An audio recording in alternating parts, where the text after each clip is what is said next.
those cell phones to prevent any distractions to the athletes. This week, the field of play in front of those tables, and that belongs to our athletes and authorized personnel only. Please do not enter the field of play for any reason. BowlTV.com is the exclusive live streaming home of the PWBA Tour, and we ask that you do not live stream from your personal devices. All right, athletes, press those check marks. Your arrows will come up. All right, voting fans, how about a great send-off around the ring of the PWBA? You start the rhythm. Good luck, ladies.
Good morning, everyone, and welcome to round 12, the third round of the 2019 PWBA East Hartford Open, right here on Bowl TV, live from the Hall of Fame Silver Lanes in East Hartford, Connecticut. I'm Daniel Farish, alongside Emil Williams Jr. momentarily. He's working out some bugs on one of our other laptops down on one of our other channels.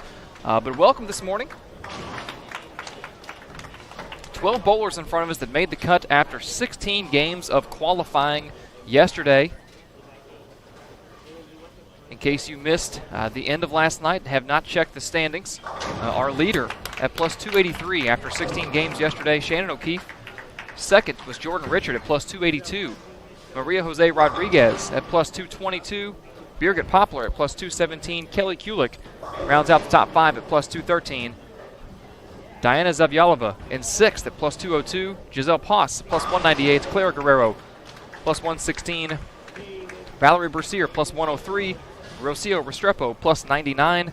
Shannon Plohowski in 11th at plus 98. And the final transfer spot goes to Julia Bond at plus 96. And if you didn't have a chance to watch late last night as we wrapped up the 16th and final game of qualifying, it was just about every bit of exciting as you would hope for. We had multiple players. Tanya Rumapir, Liz Culkin, Julia Bond, Gigi Mason. A lot of players. We had about 7 names, I think, if I remember right, that we were looking at to take arguably 2 spots.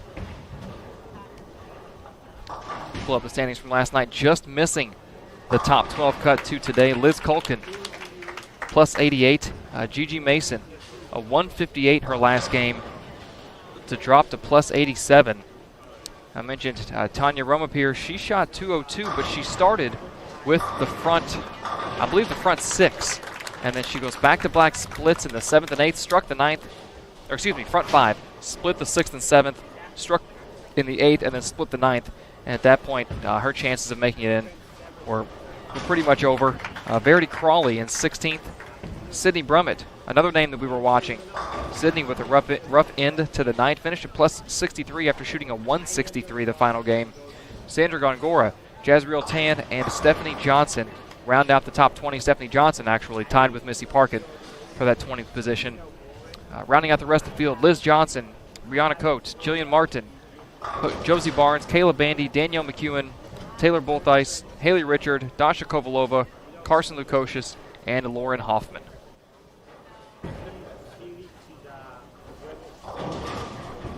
And for as slow-paced as yesterday was, with 4 on a pair, bowling 16 games over the course of 2 8-game blocks, today's going to be quite the opposite. As you see, 2 on a pair, 6 games.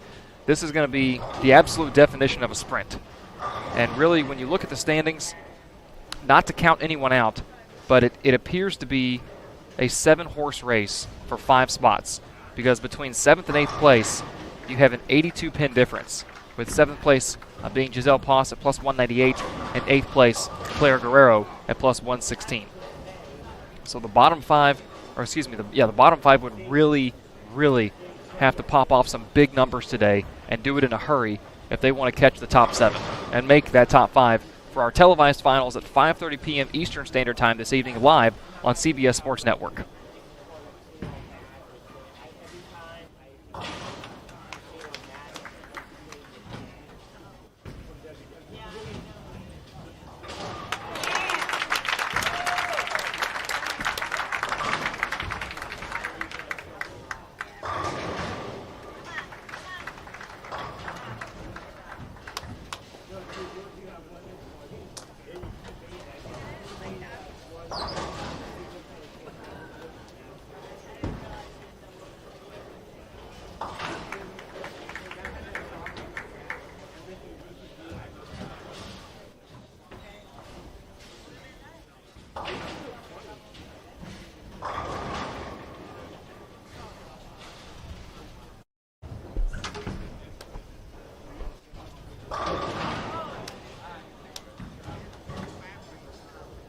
As Maria Rodriguez stones a 9-pin, we would be remiss if we didn't talk about the amazing run that she made yesterday evening. She was +1 after the morning block, but then last night just absolutely goes unconscious for most of her games. 253, 189, 247, and then a 286 that was not front 10-6. It was spare 10-bagger, 6 count on the fill after a ball change.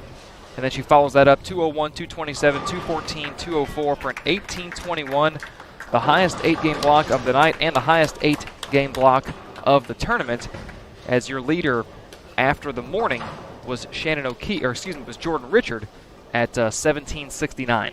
So 1,821 for Maria Jose Rodriguez to not only make the top 12, but jump into 3rd place.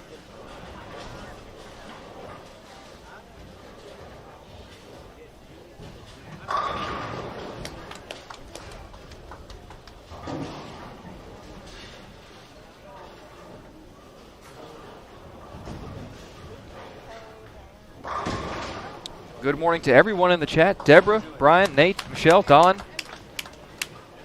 Hosan, Brian, welcome.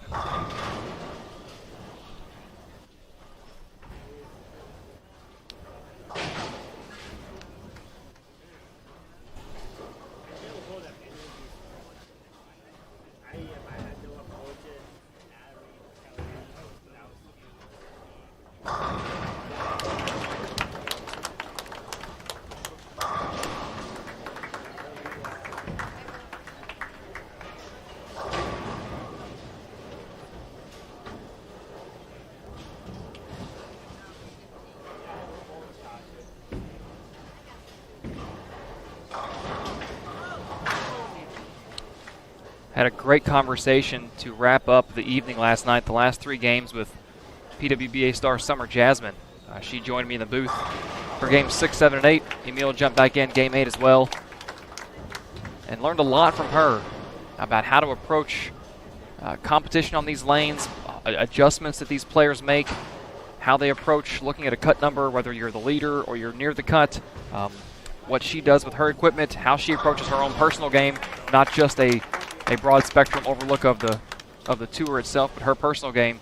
So I want to again thank her. That was a delightful conversation. Enjoyed every minute of it, and I know you all did too. The comments in the chat, very complimentary. Thank you all very much. And on behalf of Summer, I will say thank you for her as well. It's Valerie Bercier back up on the horse after falling off in the 5th on a split after a double 3-bagger, trying to get her way into 240s. Birgit Poplar crossing with her. Max of 260.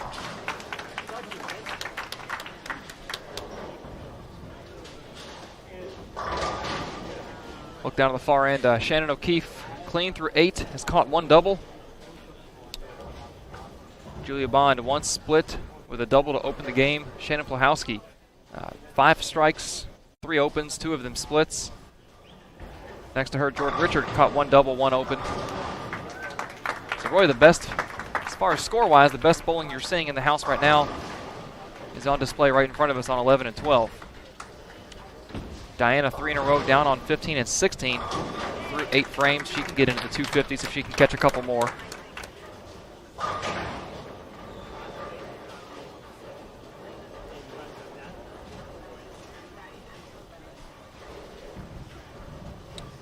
Deborah, I won't say that it might be a little bit, it's still cool in the building, maybe a little warmer than it has been the last couple of days.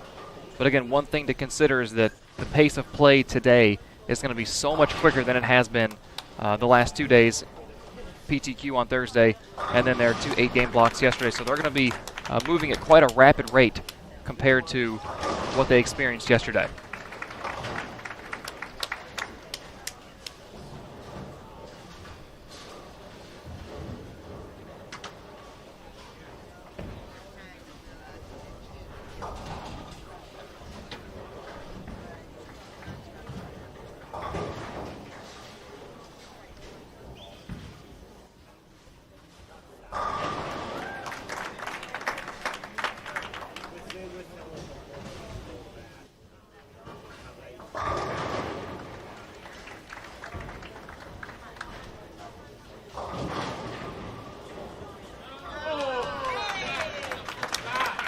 Late fall right there for Kelly Kulik to catch the strike in the 9th.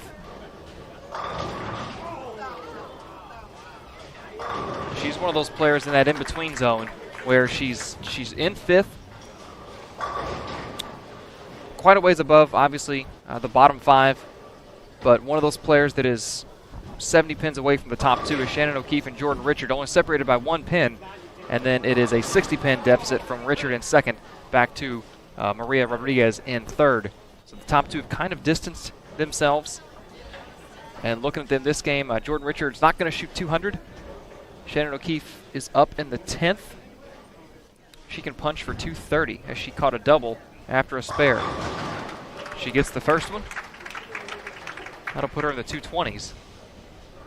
And well on her way to making yet another TV show this season.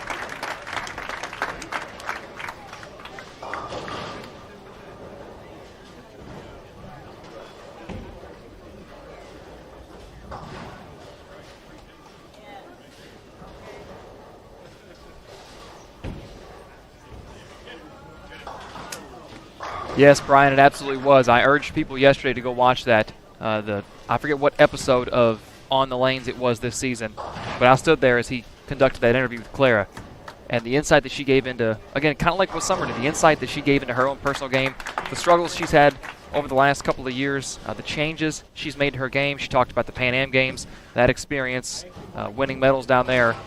A great interview, so I suggest check that out.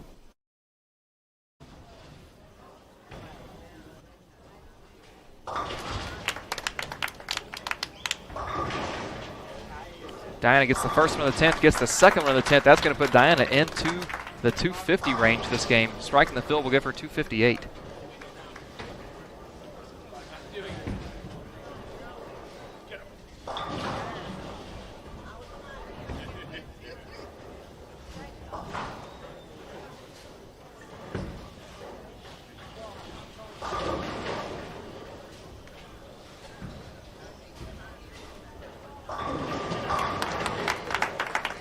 Jordan Richard, 194. Excuse me, 193.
Oh, good shot by Birgit Poplar, our PTQ winner from Thursday. She will have to settle for 224.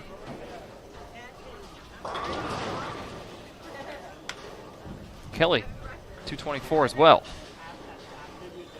She look 4 pins behind Poplar, the two sitting in 4th and 5th coming into today.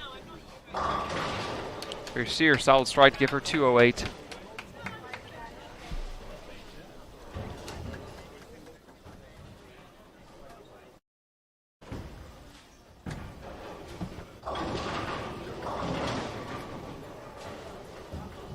And 203 for Clara.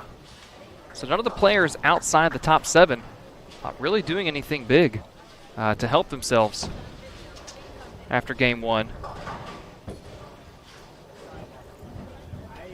The biggest score we see outside of the top 7 would be Bercier at 208. As Restrepo looking to convert a 2-pin to shoot 202, and Rodriguez a clean 193, potentially, with 1 shot left in the fill.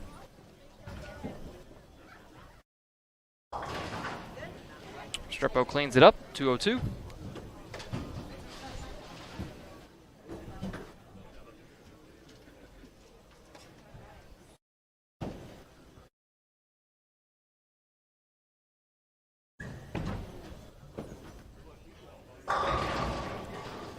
Nine count for Maria in the fill, wrap 10-pin, 192.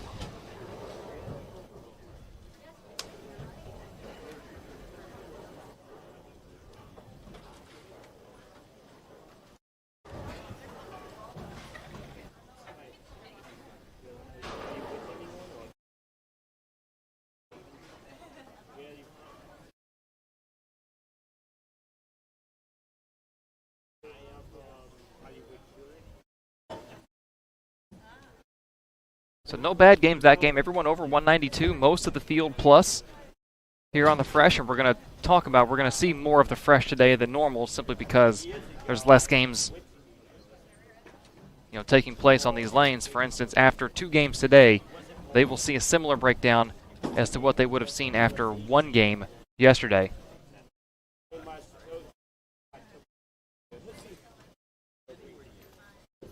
it doesn't appear that anybody has really started a lot deeper today than they have the rest of the week, the last 2 days, including the PTQ. Granted, it was a different pattern, but I guess really you've got to look at the 2 blocks yesterday as 2 separate days, because they were 2 separate blocks. Lanes were played slightly different, but nobody appears to be much deeper than they started both blocks yesterday. So I don't think these lanes are going to go away too much. Of course, with the stakes as high as they are. Emil made the comment, we looked down and saw Diana before bowling, and he said she looks like she's got her TV face on. He said she's just an absolute different person when it comes to competing on TV.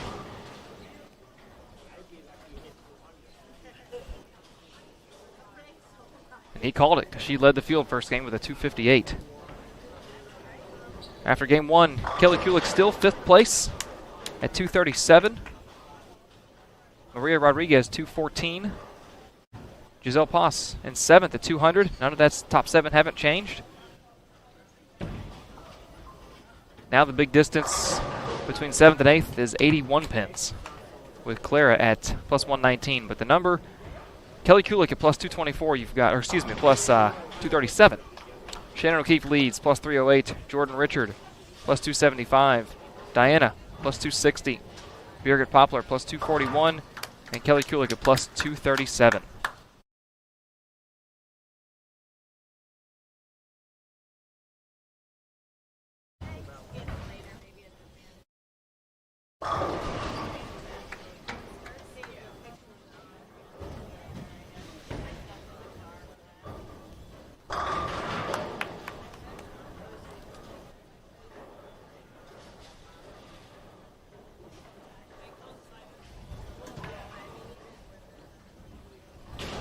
Oh, Giselle. It's a good thing she put that extra coat of polish on that bowling ball before she came out this morning. I don't know if she did or not, but certainly helped.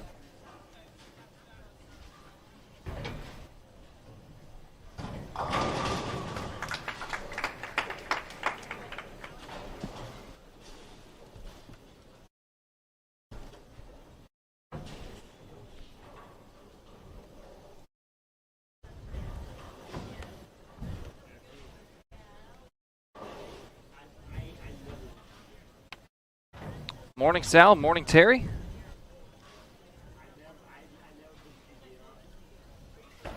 Yeah, Mike, I mentioned talking to Summer yesterday that it appeared that Diana's hair didn't have that normal, wasn't standing up as tall. Maybe that's just how she does qualifying, a little more laid back. But definitely the Diana to be feared, along with the fierce hairstyle, is back on the lanes today.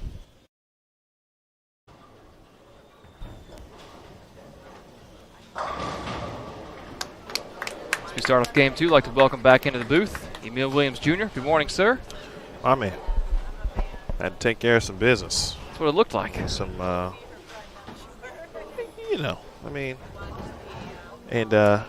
hopefully you won't have to handle those things every now and then. And this live stream thing is every now and then you got to handle something before. That's generally unexpected. So you take care of it, fix it. In this case, you're here, so the Good Bowl TV viewers weren't left idle. And here we are, game number 2. Did you happen to see any scores from game 1? I did not. You called it.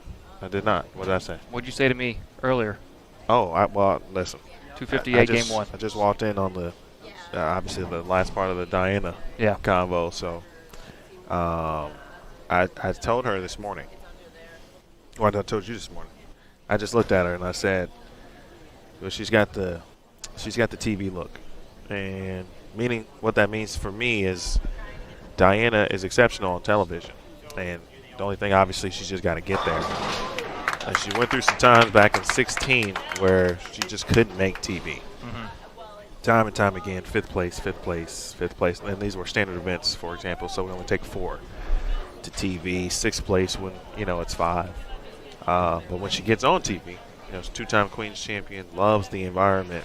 And, again, it's one of those things like I talked about yesterday. When you're around players enough, you kind of know and pay attention to certain things. And, of course, her hair is top-notch today. Yes, it is. I asked her about that. I was like, hey, I just want to tell you, your hair looks TV ready. She was like, uh-oh. That sounds like a move. Oh, okay. No, Shannon was waiting for a bowling ball down on. Oh, that's what it was. A different pair. It's like 7 and 8. So we'll keep an eye on that situation. So while there's kind of a break around the world, she goes, yeah, I had a bad hair day yesterday. It was just, it was long, and, it's all kind of all over the place. And I just haven't had time to get to the hairdresser. I'm like, hey, it looked fine. I was just saying today, because this is what I'm used to. Yeah. You look TV ready. And so far, so good. Well, I thought maybe it was just, I know some players, like a player on the men's side, for example, that's known for his hair is Kyle Troop.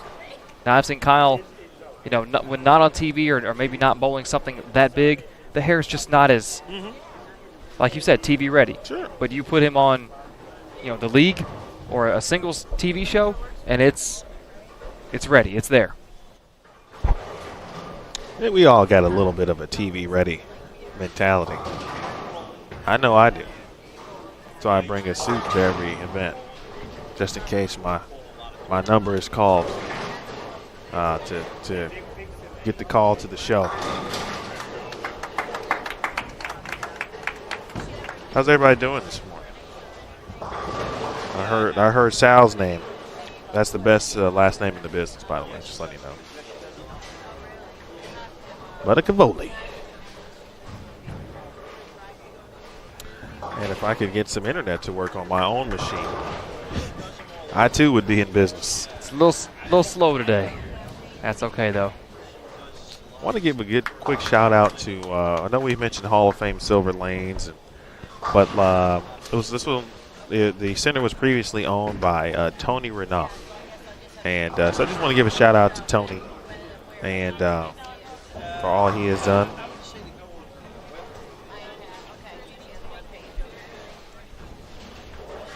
And for the center, for the area for many years. So I just want to give him a shout. A little different not seeing him this year, but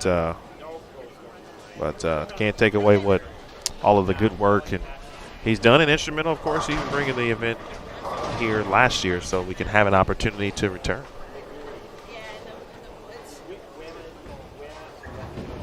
So I will ask you, Mr. Ferris, since you have started the day off, from the lane play perspective, what anything that looks different than what we saw yesterday? Not really. Okay. Oh, my. Nice little 7-pin right there for Julia. No, nothing really different. I thought I might see some of the players start in a little deeper. Kind of, we've talked about that trend over the course of last couple of days. Bowling has kind of been doing that over the years, but I haven't noticed it today. I have noticed, however, throughout practice, I even heard Kelly in front of us. She threw a shot that just pushed long and missed the head pin, and it was 6-7 minutes into practice. And she came back and she just kind of talked to herself. She said, just read the lane. And she made eye contact with somebody over to her left, and they kind of nodded their head, or it was Birgit.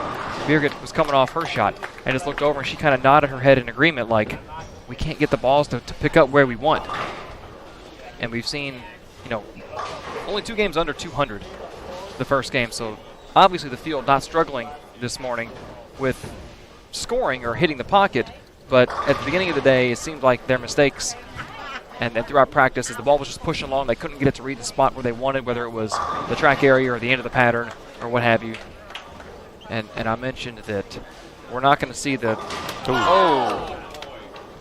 we're not going to see the severe breakdown of the pattern today the way we have the last 2 days, because there's simply just not enough games on there. 100%, and that's a common item in the round of 12. And by the things we just talked about, less bowlers, less games, all of the above. But generally could present a challenge because it's something the players don't see up until this round. And so that in itself could be an adjustment, could be trouble. But generally, it just kind of depends on, obviously what they're bowling on and how things shake out. Okay, looks like finally my computer has come back to life. Maybe not. Maybe the hamster running the wheel had a long night last night. It's moving a little slow this morning. Oh! Nicely done. Oh. That's how you make the 7-10.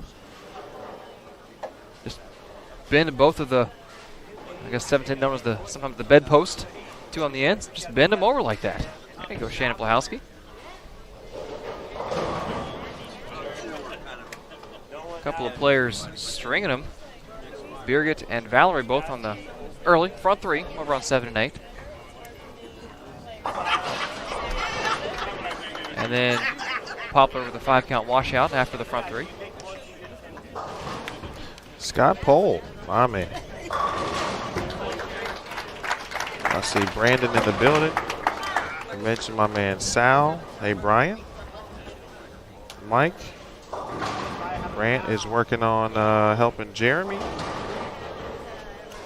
Shell, of course, is here.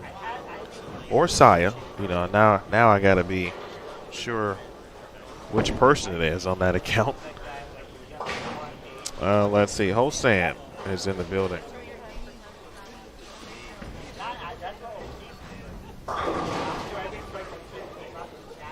Deborah, thanks, Brian, by the way. Appreciate those kind words, as always. That Claire interview was, she kept it real. Don, my man.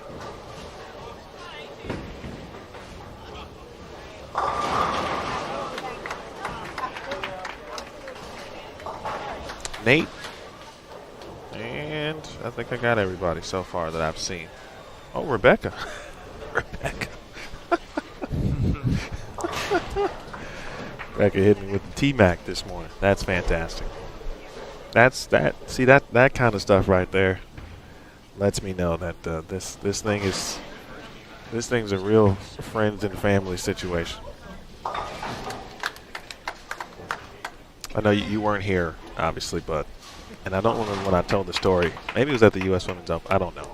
But I talked about T-Mac and how everyone seems to think I have a resemblance. So I told some stories of some strangers I'd never met before in my life who told me, I looked like him. And then I had to believe it because of strangers. That's funny.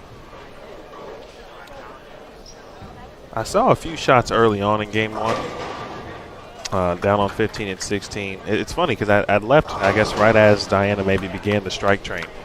Because she had, I think there was a spare on the board and maybe a couple strikes, but you see it, and then I'm going to handle the rest of what I need to handle.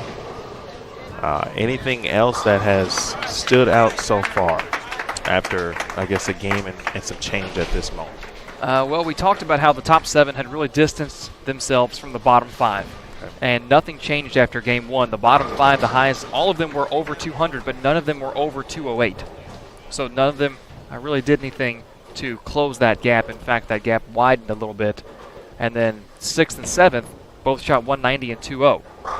So they didn't make up any ground. And then the top 5 go 220, 190, 250, 220, 220. So the top 5 distanced themselves from the players behind them.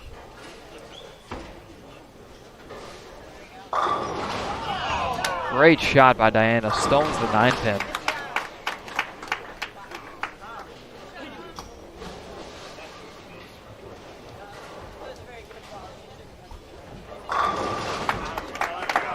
She's fixing to give back about half the pins she gained on game 1 at this rate.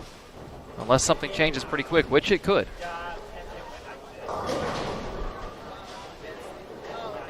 But this pair, specifically lane 11, we have seen frustrate our players to no end throughout the PTQ and then 16 games yesterday.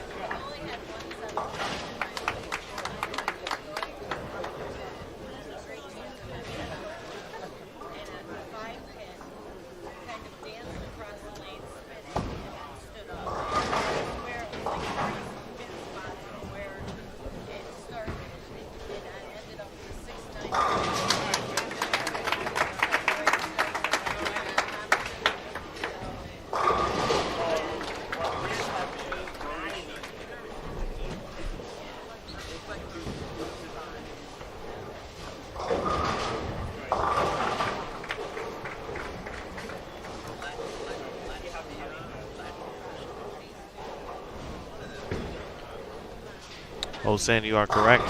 Shannon O'Keefe certainly looks TV ready. You know, honestly, Shannon, at this point, we look at the round of 12 from the experience perspective. Obviously, Kelly, Shannon O'Keefe, of course. You'd have to look at Shannon Puhowski just in the last couple of years, the amount of time she has been on television. We know what Diana does when she's on TV. Two-time Queens champion, and of course last year won the St. Petersburg Clearwater Open. An interesting note, Diana made the show and obviously won the first elite event of 2018, and has put herself in prime position to do that again in 2019. CO with some TV experience. Mira Getz has made a show on the PWBA tour. Maria has made a couple shows, obviously, and again, from a major perspective. Maria with the Queens win and obviously last year's tour championship.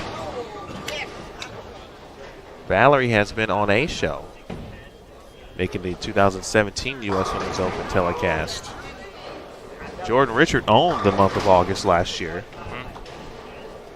She made every TV telecast of the elite events, and that included the Players Championship. Or sorry, in that month. So she made every show, which is what I mentioned yesterday at the end of our post game. Giselle has made a TV show at the St. Pete event in 2017 also.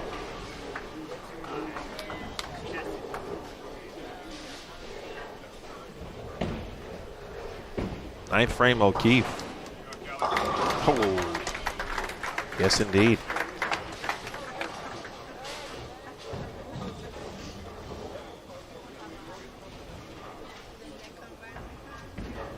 O'Keefe, no matter what, going to build on her lead over second place Jordan Richard this game. You think at worst, Shannon's going to be in the 240s, and Richard stepping up in the 9th. Best she can do is 222.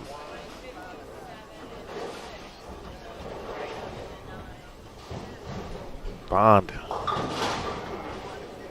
And JB with some trouble.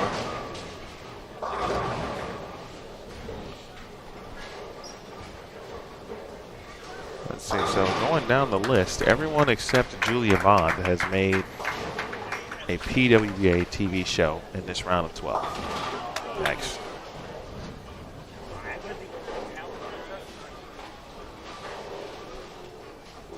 Julia will be on TV no matter what, as we mentioned yesterday in August with the Go Bowling Regional Showdown. And truth be told, she's been just a few shots away from making TV. And both times at the U.S. Women's Open. That in itself says a lot. I mentioned Julia Bond, Valerie Bercier, prior to them being full-time members. Except Julia this year. She wasn't a member at that point, but in the same event, 2017, Julia finished 6th, and of course Valerie made the show and finished 5th as non-members. That's no easy feat, obviously, at the U.S. Women's Open, and all of these players have had that level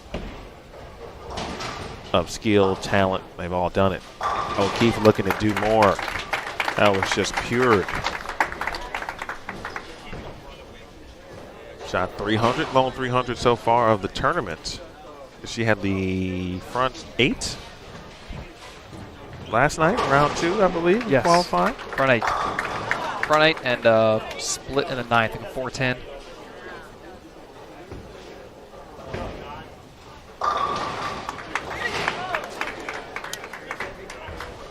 Someone asked about, prior to us beginning, who might be working with Dave Ryan on the telecast. And I said, well, it depends on what happens this round. Yeah.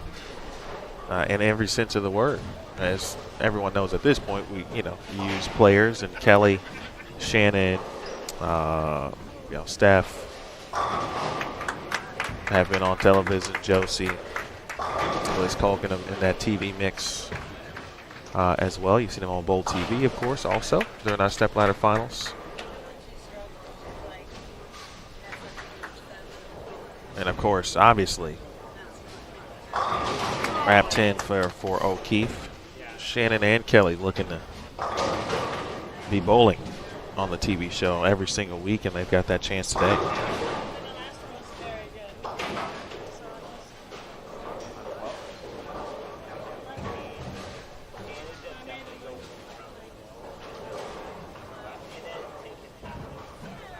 Mr. Holt checking in. Terry. Oh. Thanks, Scott. Appreciate that.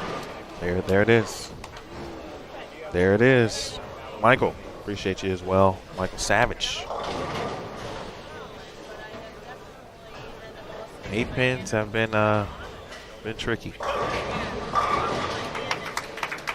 214 for Puhowski. Overall 15 and 16.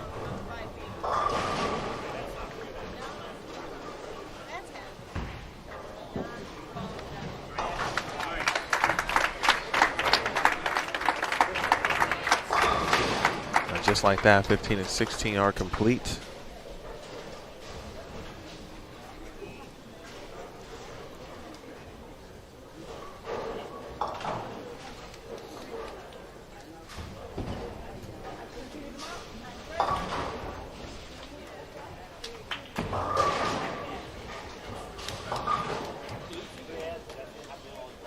Right now, the bottom 5 are kind of in a position where, and this is a position that I was personally in just not too long ago during the finals of the Kentucky Open last Sunday, is that the leaders have extended themselves so far, and you have so few games left, only 4 games, there's no bonus pins, there's no match play, it's just straight total pinfall, that they've got to go, okay, what is my ceiling? What is the highest I can get? And at one point on Sunday, I looked at myself and said, okay, the highest I can get is 7th, so let's get there. And you've got to do everything you can, just shut out the top, in this case, shut out the top 7 and go, okay, I can get to 8th. That's where I've got to fight for. And throw the best shots you can to get there. And if something falls your way and a couple of the players ahead of you stumble and you can pick up an extra spot or 2, that's great. But I think at this point, the distance, 81 pins between 7th and 8th, that's a lot with 4 scratch games and no bonus. You got to look at what is realistic and not press to try and make up ground that you can't make up and end up losing ground to the players that are in your area of the standings. Diana back-to-back 258, 156, excuse me.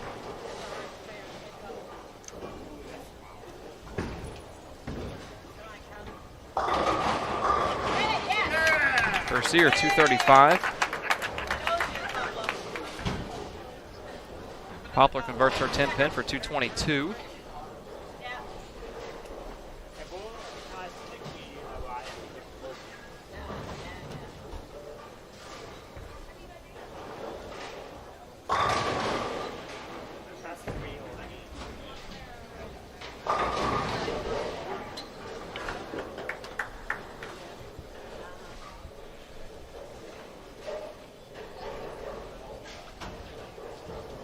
Score is definitely a little lower that game. Rodriguez in 6th coming into this game. She's went 192, 177 this morning. Kelly with the first double of the game can get to 181. Claire is going to cover that 10 pin up, 197.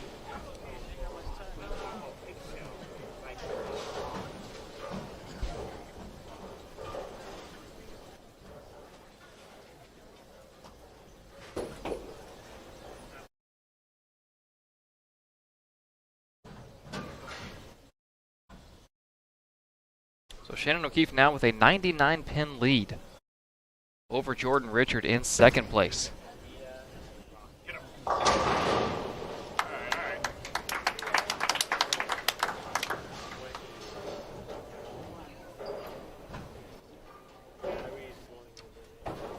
It's interesting the way things could play out.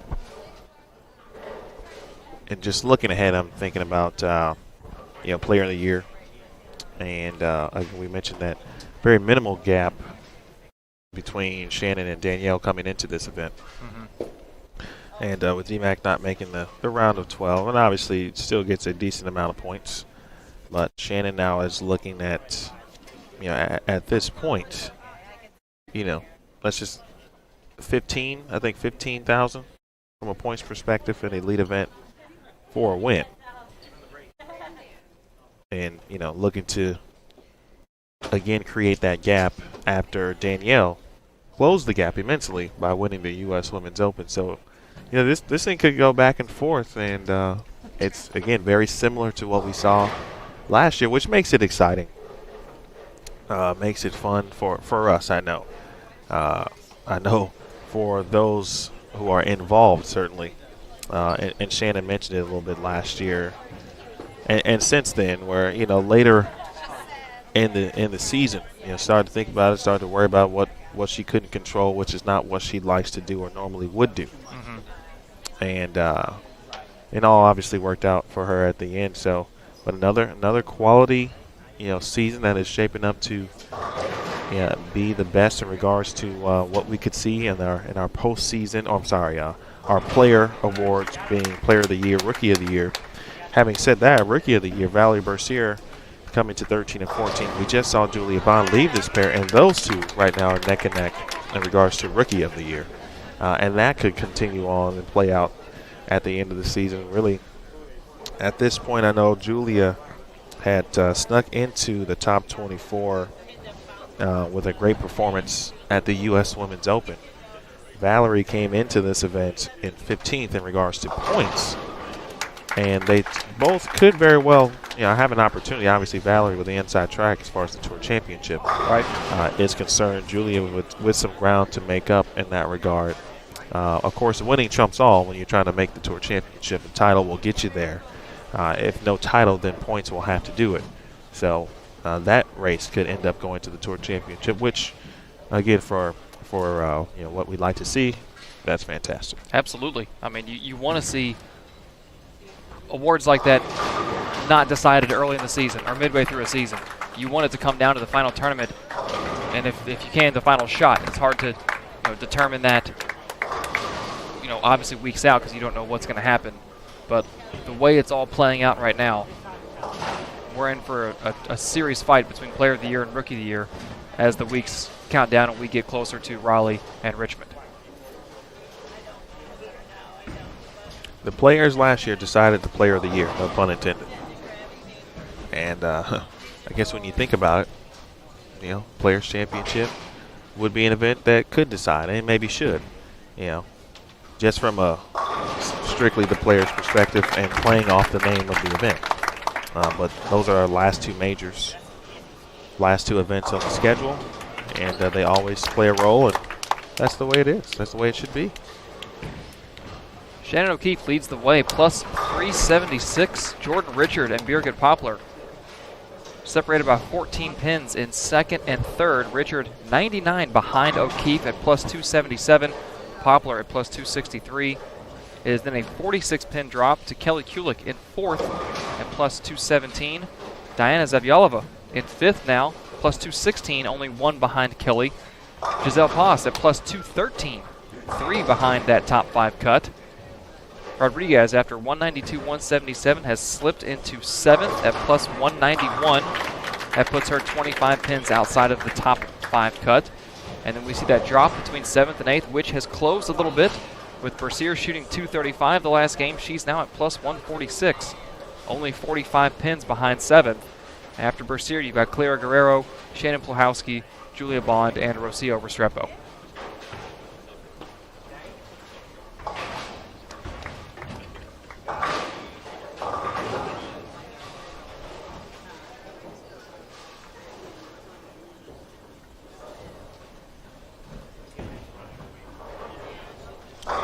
Folks, if you know anybody who is interested in bowling on the PWBA Tour, perhaps some of you are interested in it yourself. I know actually some of our Bowl TV viewers have talked about that and will be competing at an event this year. Be sure to register now for one of our remaining PWBA regional events. More information on all of the different cities that we will be visiting for the rest of the year. Again, we've got 2 left. Be sure to check out pwba.com/regionals. Again, pwba.com/regionals. We've got one on Sunday right here at Hall of Fame Silver Lanes. This particular regional event is the final that will qualify someone for the Go Bowling Regional Showdown. Excellent shot there. Nice. From Valerie Bercier. Stopped me in my tracks. Had to comment on it. And our last regional event will take place in Orlando. It actually will follow the Go Bowling Regional Showdown and the Orlando Open. And that will be held at Aloma Bowl, again in Orlando. And look forward to any off-season news in regards to additional regional opportunities prior to next season.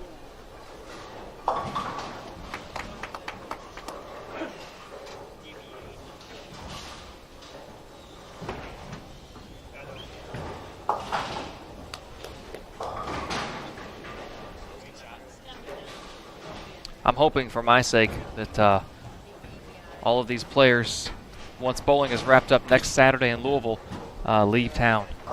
We have a small local tournament on Sunday, and the last thing that we need is to have the stars of the PWBA show up on our back door on Sunday afternoon. It was kind of funny that happened back in Louisville. The Bradley Open was in February. Real big tournament. Was in Lexington, it's moved to Louisville since. And some of the players, Ronnie Sparks, AJ Rice, who didn't make the cut in the Bradley, showed up to a Super Bowl sweeper shootout thing in one of the bowling centers in Louisville that Sunday, and none of the Louisville bowlers had any clue what was going on. They didn't know that these guys were going to show up, and all of a sudden, you've got these big names from the PBA showing up on your doorstep to bowl your scratch tournament, and they just ran away with it.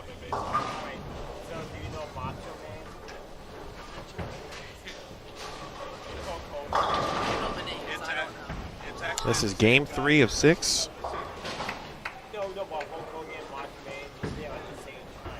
Don, appreciate you. You know, we try to make the experience great for all.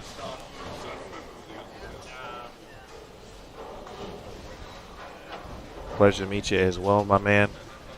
And next time you're out and about, stop on by. If you're able to come back today, Fan Fest will be off and running this afternoon, not too long following the conclusion of this round of 12. So at this point, we're on the Valerie Bercier watch a little bit, along with obviously Maria Jose Rodriguez, Giselle Paz. And those are the first 3 players right now outside of the top 5. Daniel mentioned earlier, O'Keefe at plus 376. Jordan Richard is second at plus 277. We get Poplar third at plus 263. Kelly Kulik now into fourth at plus 217. Zavyalova now the number at plus 216. Poss just 3 back. Rodriguez at 191.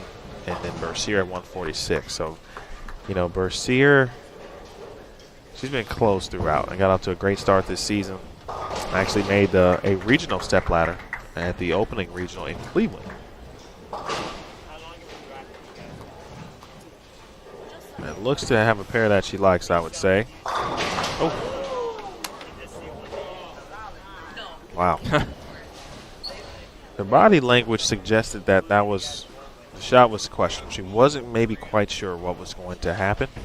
Looked like if she probably got a little push, it held. You still don't want to see that? No, you don't. You don't want to see that, per se, but again, every week in August, in our 2 events, I should say every week in August. That was the case actually last year, though, because the Players' Championship was in August. First 3 weeks in August this year. Live television. Of course, the World Championships are at the end of August. And so we'll be back at it in September, early September, first week of the Players' Championship, presented by Cubica AMF. I want to thank all of our national touring sponsors. Bowlerex.com, they will are the title sponsor of the PWBA Orlando Open. GoBowling.com, of course, sponsoring the regional showdown and also in Orlando. Nationwide, who handled the title sponsorship of our opening event of the season, which was the Greater Cleveland Open. Pepsi be on the board next week in Louisville at the Pepsi PWBA Louisville Open, and of course Cubica AMF. Diana's struggles continue, down on 5 and 6. No strikes through 4 frames, 3 spares, and 1 split in the third. She's up in the 5th right now. Ball off her hand. Looks like a half pocket 7th pin. Kelly Kulik also, she's in 4th, struggling down on 15. 1 strike and 1 split through 5 frames.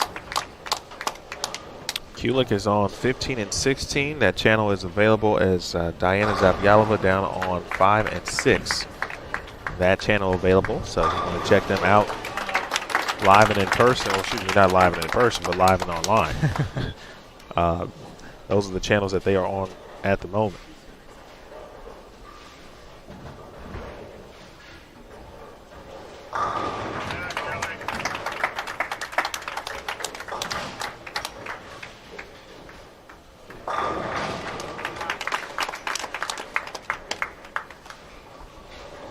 Quite possible just halfway through this game we could see yet more shuffling on that cut line for the TV show, as 4th and 5th struggling this game, and 7th Rodriguez double spare double,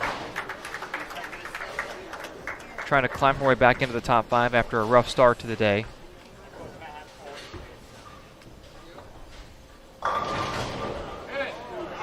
Poplar out of trouble.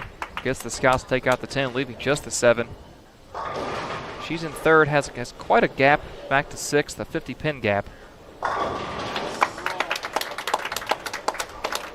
That, as we see with these professionals, when they hit a pair that they know they can exploit, more often than not they do. Whoa.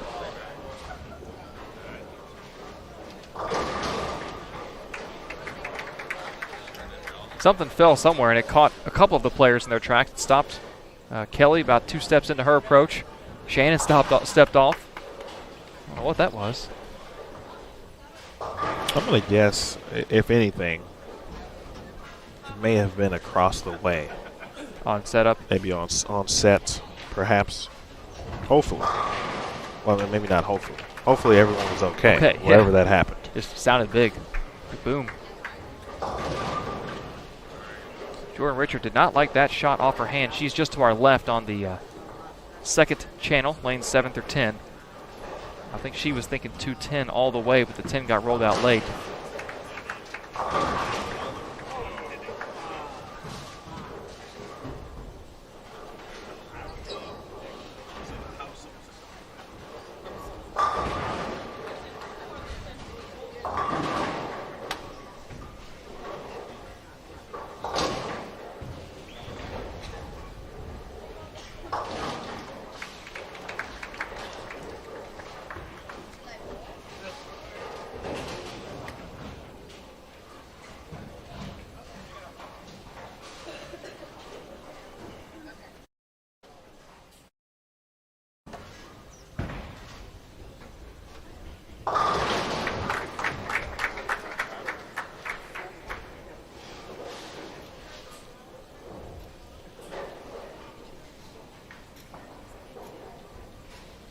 Well, let's see. With 3 and some change in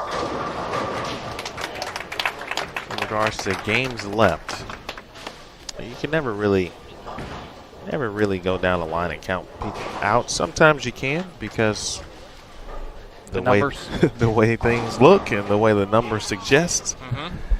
But I'm looking at Shannon Puhalski, and it depends on what happens. And just like that in the 9th frame, but you know, that was the possibility of shooting 257. And you go, well, if she gets there with 3 left,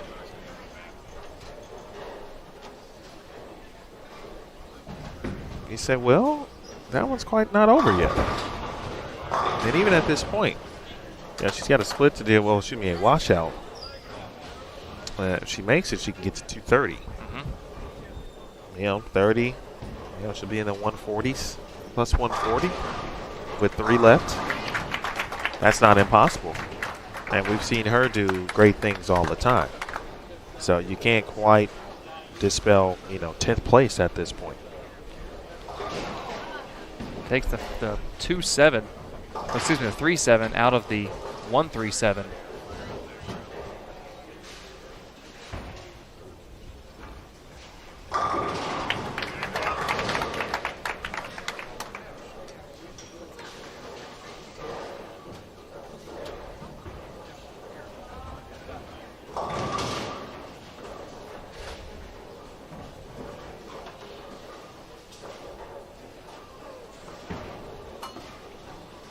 A lot of players on the struggle bus this game.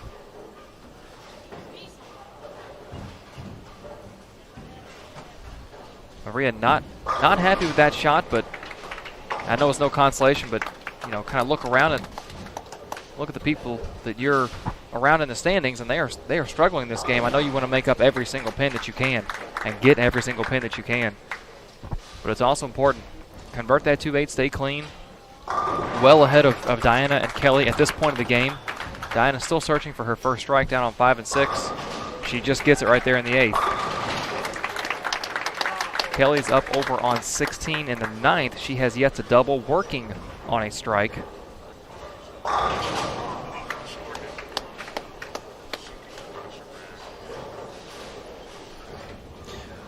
I think what you'll come to notice, DQ, every now and then, not every now and then, but generally once every week, there's a spot in a round where there's just kind of this awkward feeling in the building. And I think this is it for this round right now, where it's, as you said, you know, you look around, you see a few red circles on the scoreboard, there's a few more splits all of a sudden, there's some transition happening. Players are taking that extra time to think about what's actually going on, what they need to do to make the best shots possible. And all of a sudden, which, you know, why I pointed out what Shannon potentially could have done, Puhalski, I'm speaking of, because it's kind of that moment to where there could be a shift that no one's really anticipating. And all of a sudden, someone who was in 10th could be lurking in 6th or 7th. Oh, my. Oh. I might have to make that one a highlight at some point. I mean, hey, if you can get him to fall, get him to fall. Hey. But, oof. Good shot by Maria. Bounce back after failing to convert the 2-8.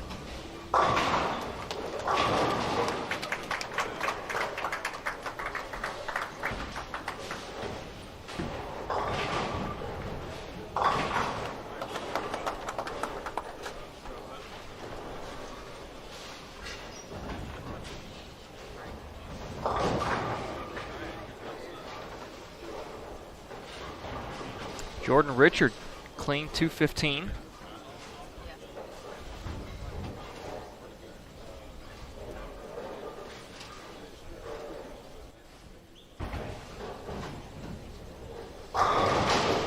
Kulik back-to-back wrap 10s on 15 and 16.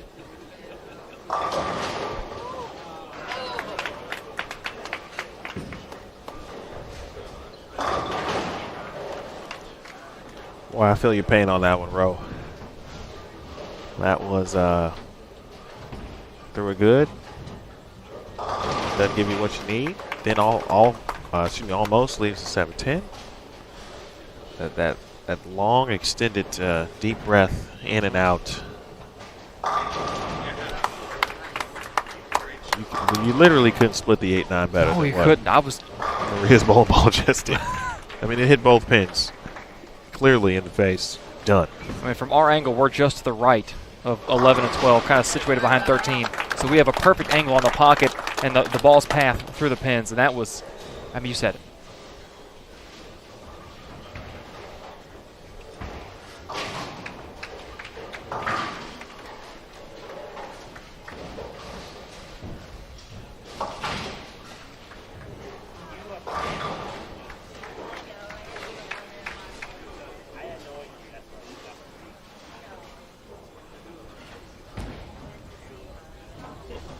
See some Lamode shirt talk in the chat. That's fantastic.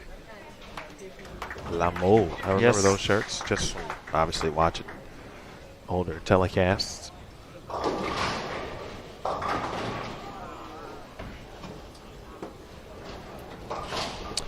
Hossein, in regards to ticket pricing, for most events, it's generally relegated by the center. The host center. So they may elect to charge, they may elect not to.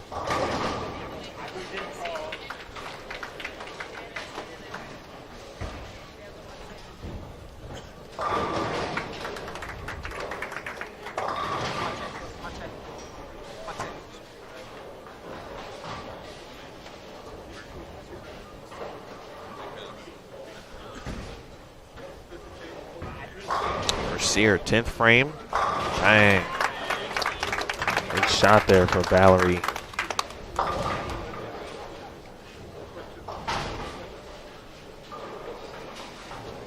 A shot or two that certainly Maria, I know, would like to have back.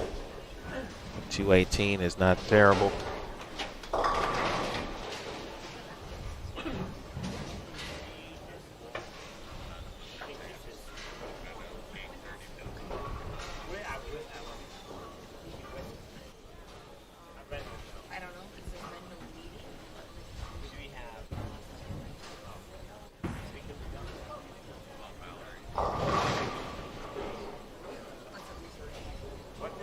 And that one's a tough one, simply from a count perspective.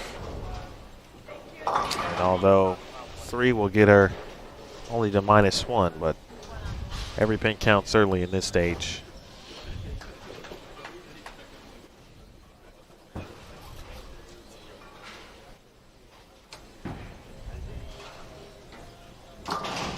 Well, we'll take it.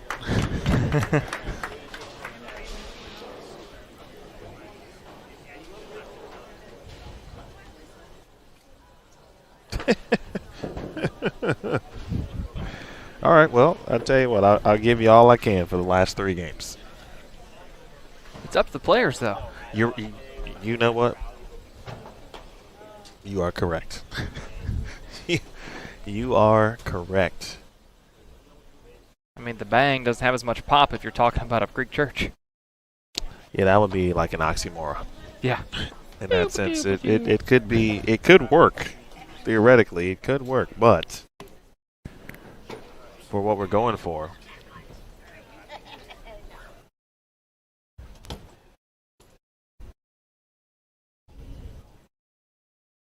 See, you hear that? That moment in the tournament. It happened yesterday after Game 1. Everybody got done with Game 1 last night at the same time. And it just got eerily silent in here. Which is never bad, but it's funny. It's okay, because I'm curious for you. Next week, you're in your hometown. Yes. And so anything, because to me, this is a good question because simply it's your hometown. So anything you're looking forward to,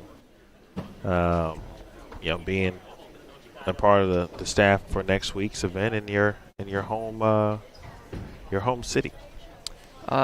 This may sound a little selfish, but I'm looking forward to Sleeping in your own bed. Not that. Okay. I wouldn't have been upset if you said. Because I share it with a girlfriend, a dog, and the cat. So Fair enough. I actually sleep better on the road than I do at home. Because if you think that your significant other pushes you to the edge of the bed and gives you no room, add a dog in there. Anyway, now this may sound a little selfish, but I'm looking forward to showing the people back home what I've been doing for the last 4.5, 5 months. They know that I've been gone. They know that I've been doing stuff with the USBC at the Open Championships. They know I was a junior gold. They know I'm here, but they don't really know what I'm doing. I always get the question, what are you doing? Well, now I can kind of show them, not lead them by the hand and say, here's what I'm doing every step of the way. Sure. But they will visually go, oh, well, he's live streaming. Oh, he's maybe interviewing a player. He's doing this, doing that. So I'm looking forward to that part of it. This will be our second consecutive season with an event in Louisville. Last year was at Fern Valley Strike and Spare. This year it's at Executive Strike and Spare, which is literally just minutes from the airport. Right across 264, yes. And I've said this for years. I promise you, I'm not just saying it because we're going there next week. Executive Bowl, or Executive Strike and Spare, is the best tournament center in the city of Louisville. It's hosted the PBA. It's hosted the PWBA for many years. It's very well known. Executive's been around 40 plus years. Big concourse. The pit area is a decent enough size for the players. For the longest time, they had the best lunch. Like their snack bar wasn't a snack bar; it's like a cafeteria. They had the best daily lunch specials and cheeseburgers that you can get not just in a bowling center, but in the city. And I was told, or you told me, that you are a bowling center cheeseburger connoisseur. I am. Okay. How many centers do you think you've had a cheeseburger in? As many as I've bowled in. Okay. So just about every center. How many states do you think that covers? Without listing it, probably 20. Okay. I don't know that I haven't really gotten around too much when it comes to traveling and bowling in different states, but I'd say probably 20. Would you turn it into like let's take baseball for example, and fans, lovers of baseball want to check out every Major League Baseball stadium, see a game. Would you try to cover each state and say, hey, I'm going to go bowl this tournament in whatever state? I won't say city because then we're getting really, that's a lot. You say, I want to eat a bowling center cheeseburger at a bowling center in every state in this country. That would be fun. Absolutely. I think you should do that. I think you should put that on your list. And there's no time limit on this. No. So go ahead and give it all the years you got. But I want to make sure that you tell me when this happens. I want to know that you did it. Oh, I'll do a vlog. Absolutely. Oh, yeah. This could be a thing, And listen, cheeseburgers, people love cheeseburgers.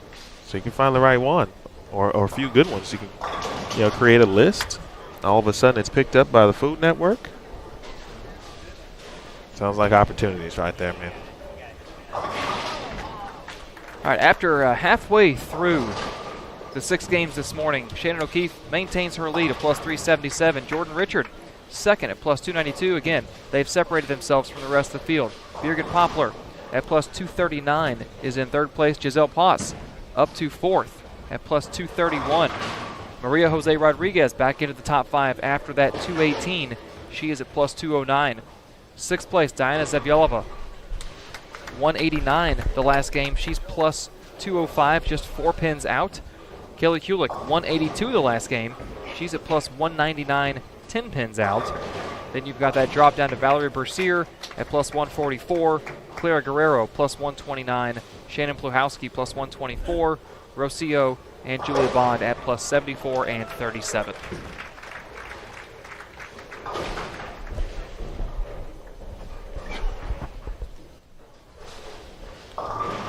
Well, this is the time where you really start to kind of hone in on who could realistically make a run. Who, per the numbers, could still realistically make a run. I think Shannon is still in that boat. Pluhowski, that is. Shannon O'Keefe is almost to the point where we can just go ahead and put the check mark next to her name. At that point, it's really about what seed is she going to be. She's eyeing the bowl one game for her 3rd title of the season. Jay Rich looking to win her 2nd title. No one has won multiple titles this year except Shannon O'Keefe.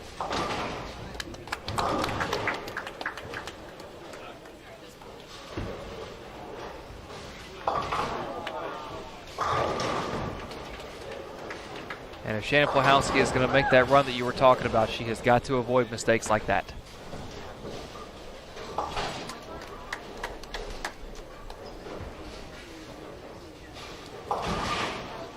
And you could tell she knew it off her hand. Good players know as soon as the ball comes off their hand, whether it's a strike shot or a spare attempt, you know, the trajectory, the accuracy, and she knew off her hand as soon as her eyes pick up the ball. Okay, that's not going where I intended for it to go.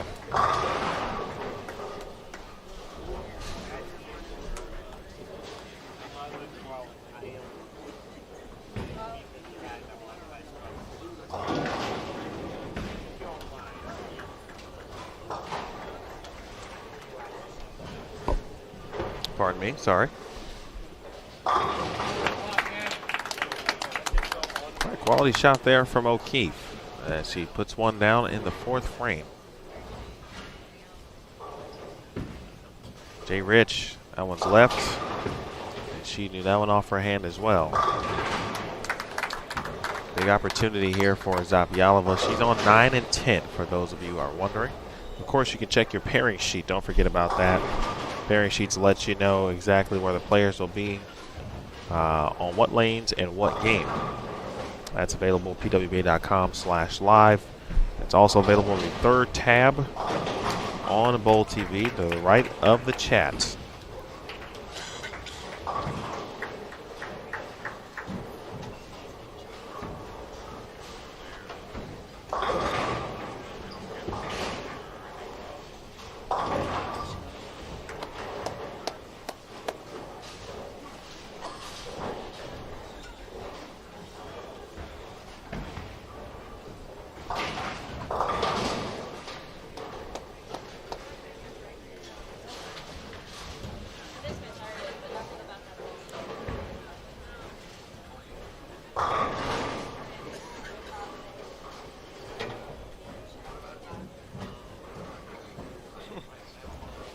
I was going to say, Roderick, is that at the center that we will be, PWBA will be? Sounds like it is. I'm about to give that a try. The Pinnacle, right? Yeah. Yeah. Fried honey bun with ice cream. Ooh. Oh. I don't know if I can handle that at this point in life. But that's one you might have to give a try. I don't think you could. You might have to get that one. That sounds like a state fair type of item. It does.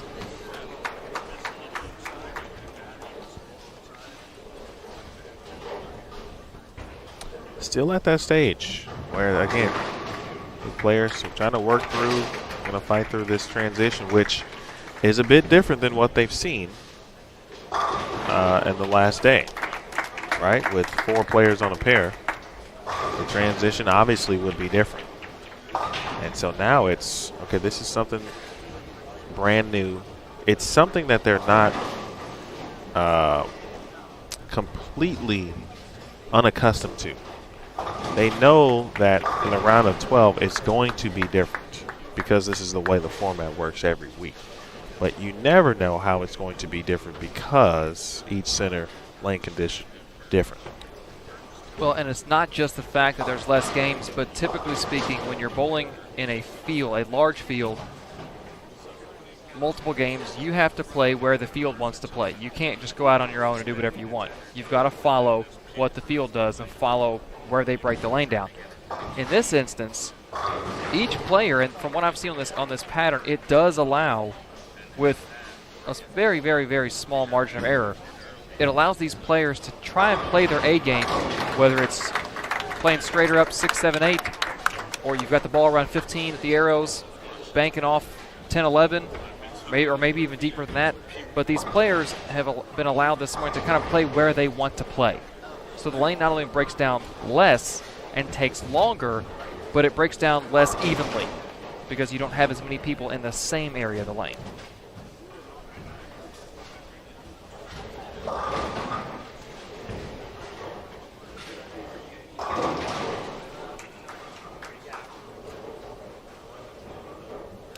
Hey, Rick, appreciate you tuning in. Rick, the round of 12 is simply a total pin round. It is not what we would traditionally think as match play. So instead of bowling against one another, basically the players are crossing with the person that they are bowling with.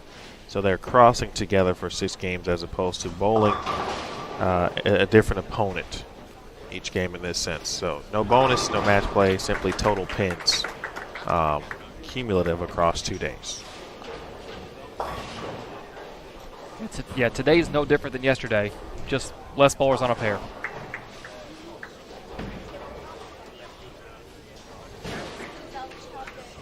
That sounded like a miss. Oh. I heard from the other end of the house, Kelly Kulik was shooting a single pin, and you know that sound. As a bowler, you know the sound when a ball misses a pin. You hear the whiff of it go by the pin, and then you hear the dull thud as the ball hits the curtain in the back. And that's what I heard. She must have just clipped that 10 pin. Well, she wiped the sweat off the brow playfully as she was returning off the approach.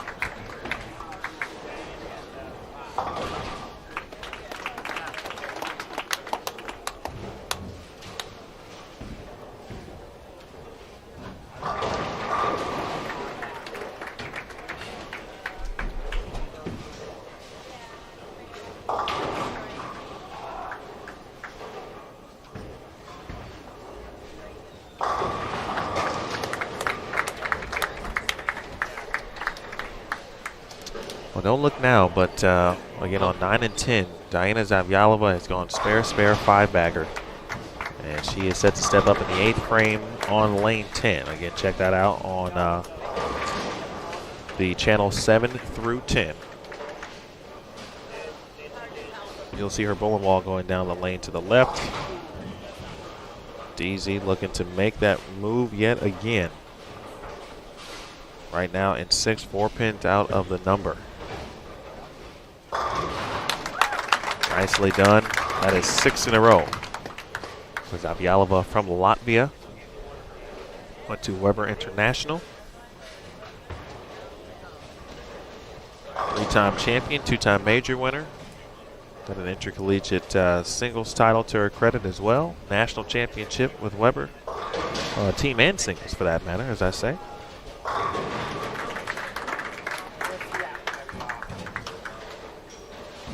Hector Richard, the Arkansas State All-American. Much better shot than before.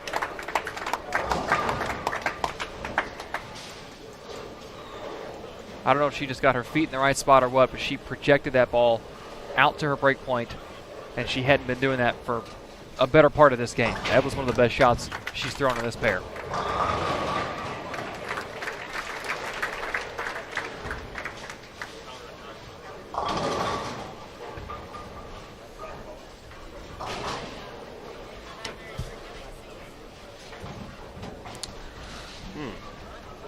So Jordan Richard can, what's that, 219? Yes. So she could gain a few, potentially. She gained 14 last game on Shannon O'Keefe.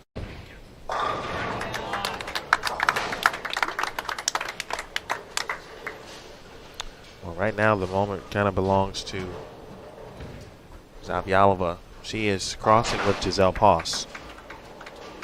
And Poss right now 4th in the standings at plus 231.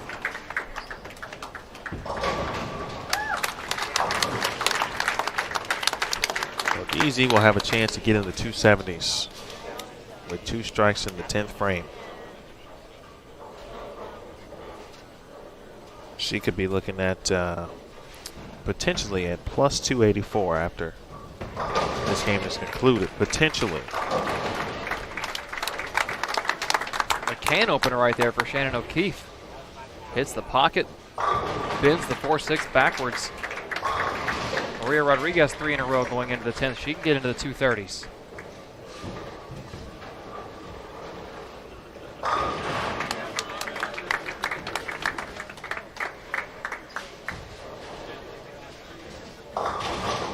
Giselle trying to do her best to keep up with those two this game.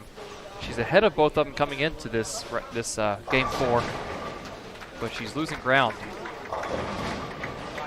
as we near closer to the 10th frame.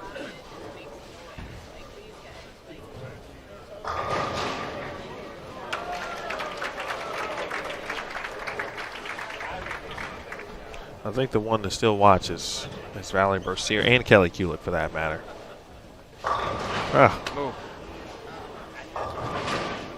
10 pin for Zavyalova. So spare strike, that will give her 258. Open frame in the 10th for Jordan Richard.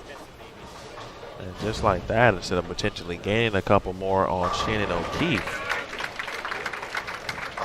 O'Keefe now doubles. And she can further extend. Kulick just struck in the 9th. She'll step up in the 10th with a shot at 243.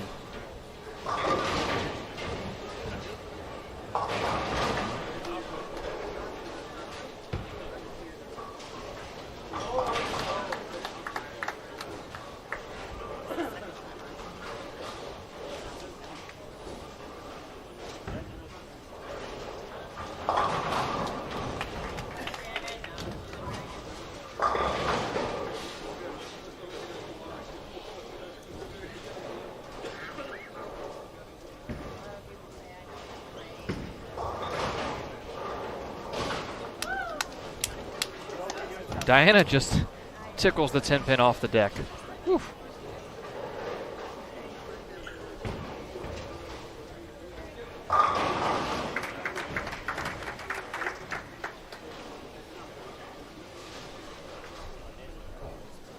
Well, Diana and Kelly both this game doing their best to not put any more wear and tear on these new bowling pins. Just tap them over, don't hit them.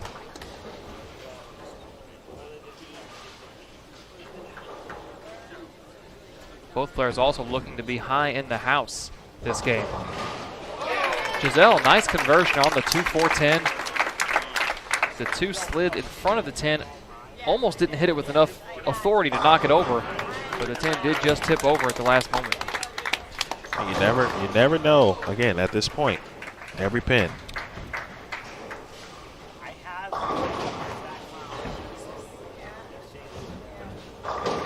Bercier split the 9th down on 5 and 6, so her best, her highest possibility is a 203.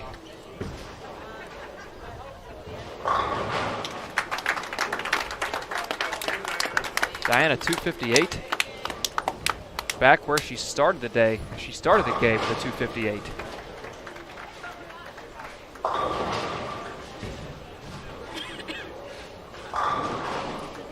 .233 for Maria Jose Rodriguez.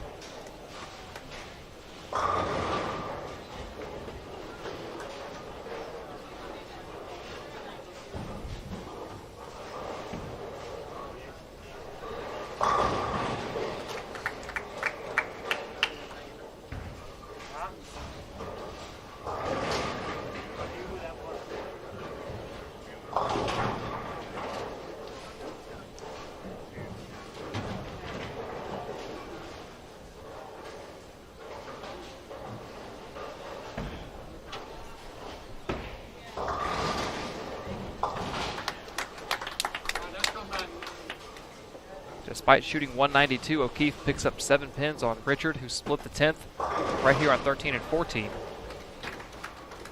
So maintains that lead, and in fact extends it up to 92.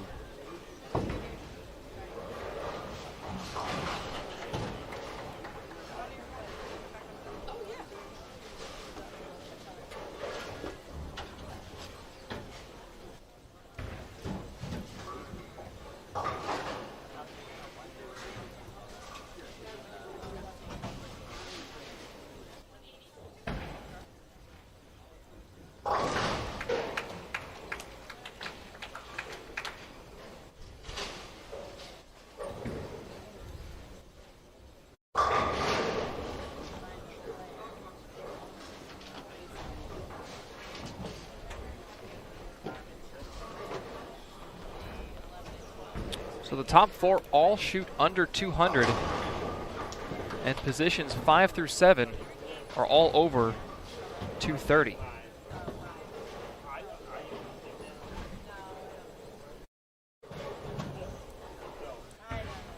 Bercier's final offering, the last shot of game 4, is a strike.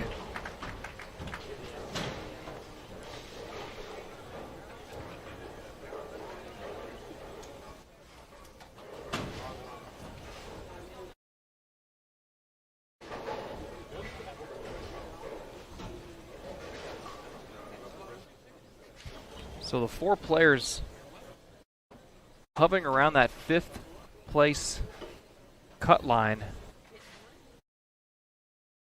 created a little bit of a gap. A couple games ago, they were all within about 20 pins. Now, you got Shannon O'Keefe at plus 369, Jordan Richard plus 277, Diana Zavyalova at plus 263, Maria Jose Rodriguez plus 242, Birgit Poplar in 5th place.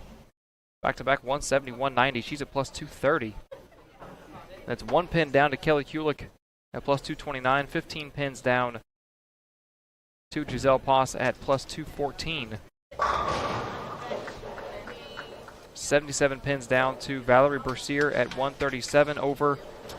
Plahowski 136 over. Guerrero 134 over. And then Restrepo at 53 and Bond at 37.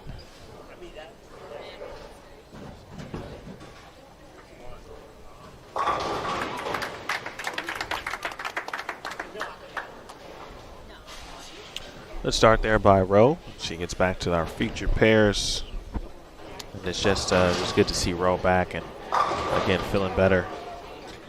Like some of her things she's had to deal with this season.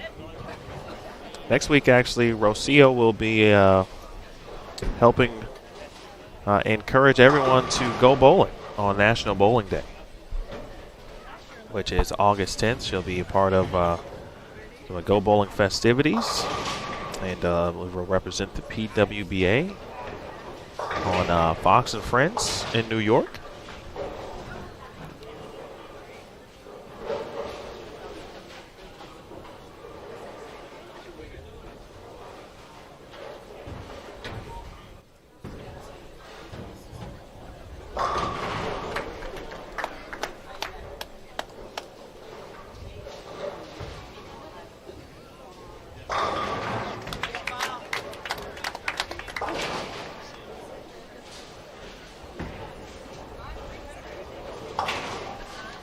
Twice in the last month and a half we've had bowling in New York City. Indeed. Kaylin Abagania, part of a Go Bowling segment as well on the Live with Kelly and Ryan show. And of course, Abagania representing not only herself, but of course, Junior Gold champion and representing youth bowling in general.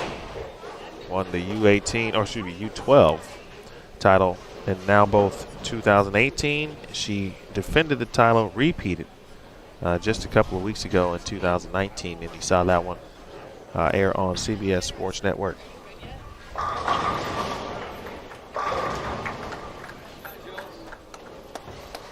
Well, this is a big month for bowling. All right, Plahowski early double.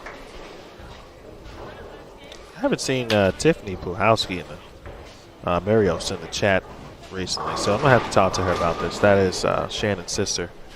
So Tiff generally joins and watches certainly when she can. There's no cans. Unless you're talking about actual cans, which would be plural.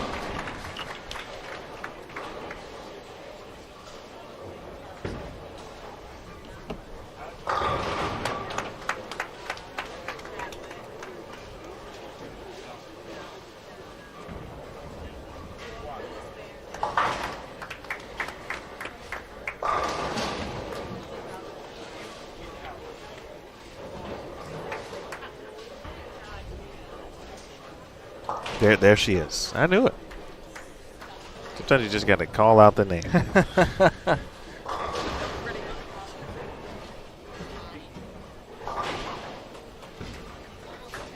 My day is now complete. Tiffany is watching.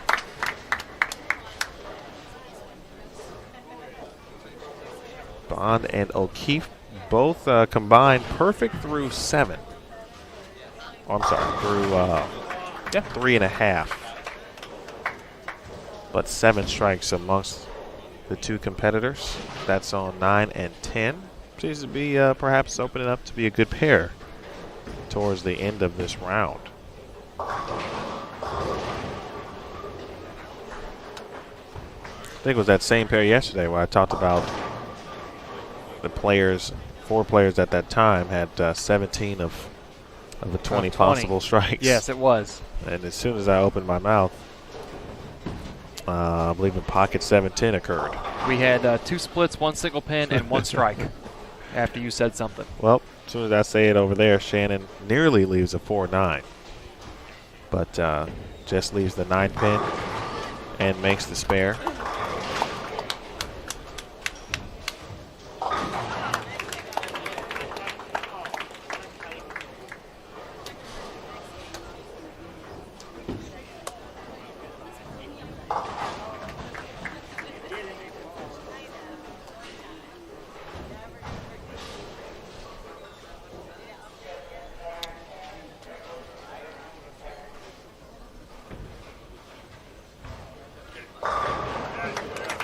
Hope you've been obviously watching and tuning in. It's been referenced already a couple of times, but this week's Bowl TV Central podcast and our PWBA On the Road piece featuring Clara Guerrero talking about her Pan Am's gold medal and just kind of what it takes to win and really what's been successful for her this season after last year's kind of injury-filled season, especially in the back half. So if you want some more that type of content, certainly some inside analysis on the latest happenings, certainly in the bowling world, that's the place to be. Be sure to listen to Bowl TV Central. Located Backstage channel. As I always say, it's on the road flavor during PWBA season. Then whoever's available, myself, Aaron, will chat about what's going on in the bowling world.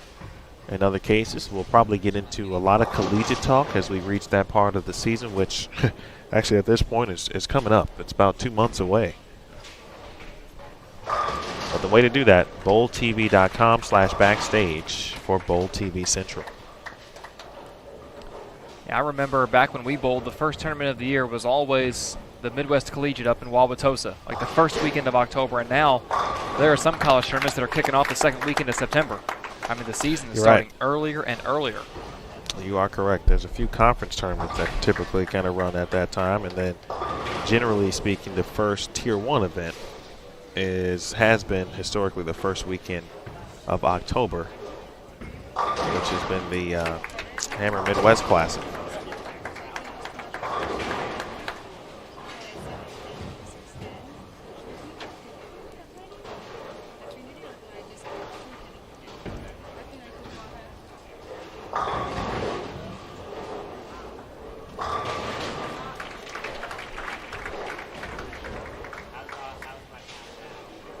Well, obviously the players that we're really watching.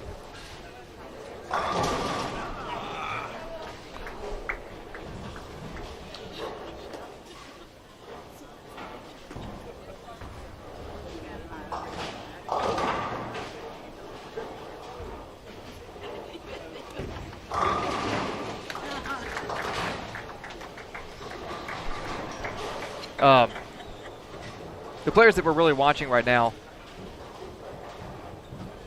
I mean, really anyone outside of Shannon O'Keefe, second through 7th are separated by 63 pins. And then it's a big 75 pin gap, or 77 pin gap. From 7th, Giselle Poss, back to Valerie Bercier. So I think realistically, with 2 games to go, and just knowing talent level and what is probable, I think you're looking at 6 players between Jordan Richard, Diana Zavialova, Maria Jose Rodriguez, Birgit Poplar, Kelly Kulik, and Giselle Poss. Those 6 are fighting for 4 spots.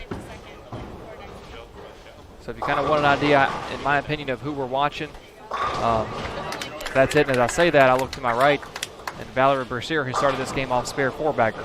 So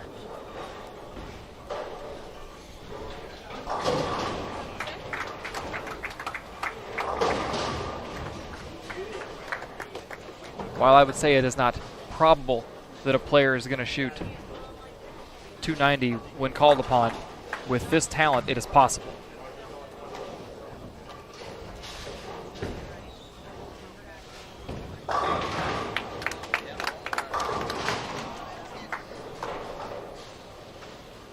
I think, Emil, we're edging closer and closer to stamping the number 1 next to Shannon O'Keefe's name. Max 259 through 7 frames, on pace to shoot 219.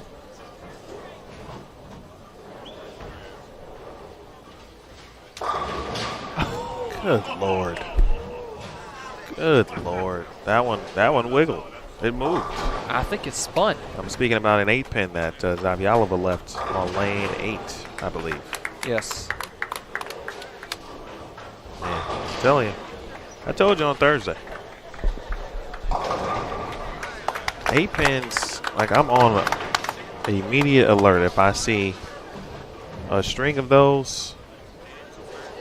And, you know, when we get to a center, I'm like, uh-oh. Uh-oh. It's going to happen. A lot. Well, if that's the game we're playing, then these competitors aren't going to be too happy about next week. Ooh. Someone with some insight. For years and years, on the wood and now on the synthetics they've been in at Executive for the last 2.5 years, it is not difficult to get to the pocket in that house. I'm talking house shot. Sure. It is mind-numbingly impossible to carry the corners. You will see 7s and 10s in that place more than anywhere else in the city. And it's what the house has been known for. So it's not just my experiences, it's what everyone's experienced over the last 40-plus years. Well, I'll be sure to tune in when I can and try to see what's happening. We'll get young Trey to watch his first online bowling.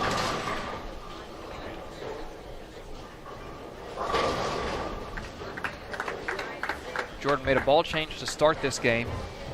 Motion looked better, but I think that one just, it's like she missed it at the bottom and didn't get around it. It just looked real end over end, and the ball was just sitting on top of the pattern and hydroplaning all the way down. It wasn't digging in.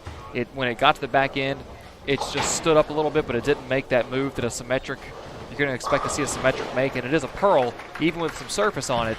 So the fact that it sat on top of the pattern, she didn't get around it, just pushed that pearl reaction to an extreme, and it just scooted the whole entire lane.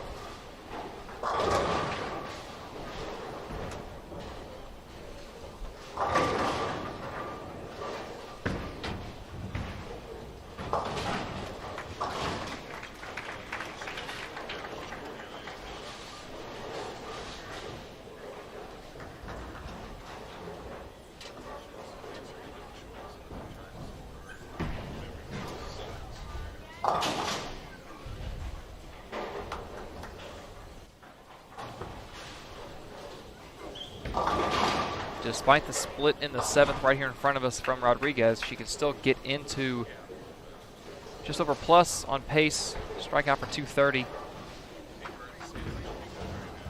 Richard not in trouble, sitting in 2nd. has quite a buffer back to 6th place.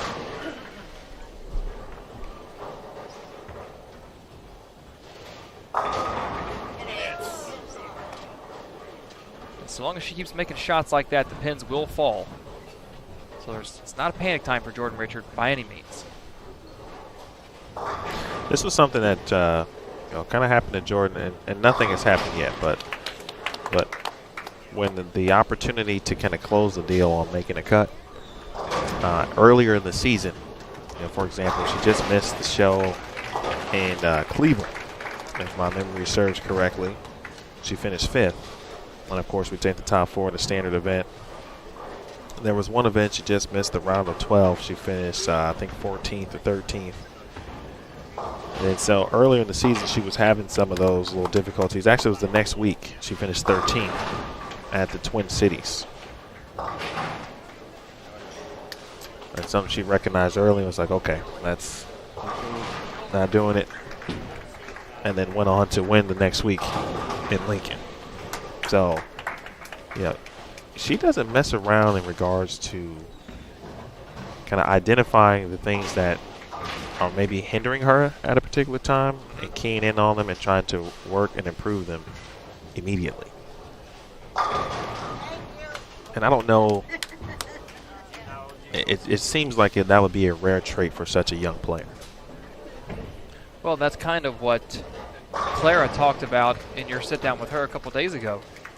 She said that one of the reasons that she made the change from the wrist support is that she's looking for ways to get better. You can't be stagnant. Every day, no matter what you do, no matter what your hobby, your skill, your profession, you're either going to get better or get worse at it. I don't believe you stay the same. So if you want to get better, you can't just sit back and hope it happens. You've got to put the time and work in.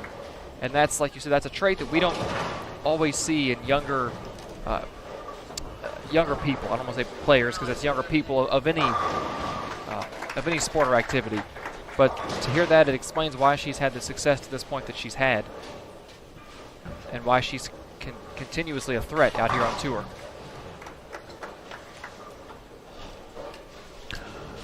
Yeah, Clara spoke about that, as you mentioned, and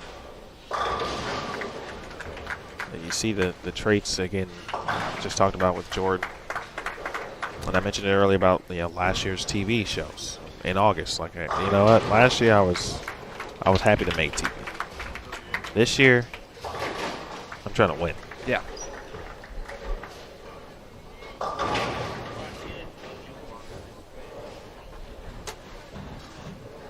It's funny, we were talking about players who could have long reigns kind of as the best on tour. Right now, it's, first it was just talking about the last 4 years. But, it's been Liz Johnson. Right now, it's Shannon O'Keefe. Yesterday, we were talking about how Danielle could be that. And obviously, it could be Jordan Richard. To be that young and to be that talented. Already possessing, again, the traits, some of that you need. Mm-hmm. That it you need. The it factor, so to speak.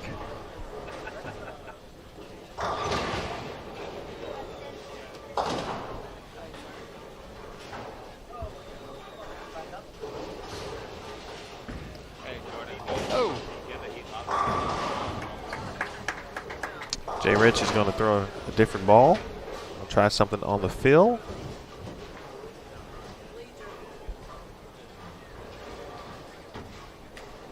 My man Sean Ryan to my left. Briefly chatting with Jay Rich. Sean, a part of Team EBI. His ball rep. Former star at Central Florida. Indeed. Junior Team USA member as well. And also shoe connoisseur. So we often talk about sneakers and gym shoes, like we did this weekend. 213 for Jordan Richard.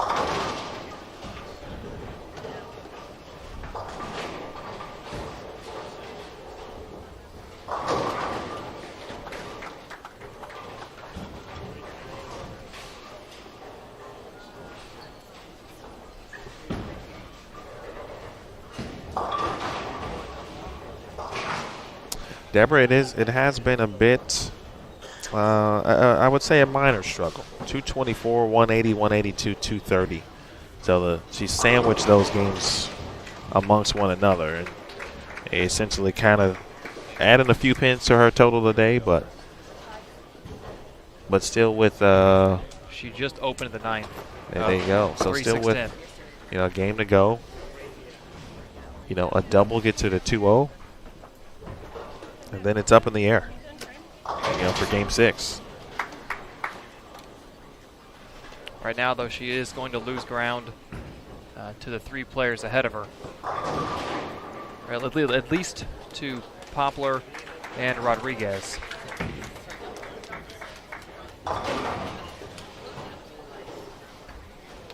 Team Columbia teammates. Rocio and Moria. Horace Clare also in the round of 12. All 3 longtime representatives of the Columbia national team.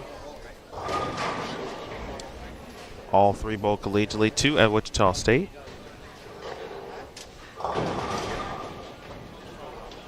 Kulik leaves a 2.8 on her 10th frame offering, so she will not double to get into the 2-0 range. Best she can do is 194. I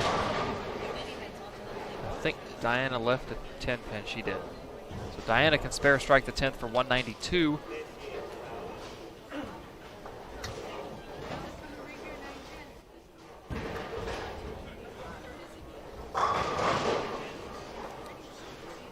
Wichita State and Maryland Eastern Shore on 13 and 14.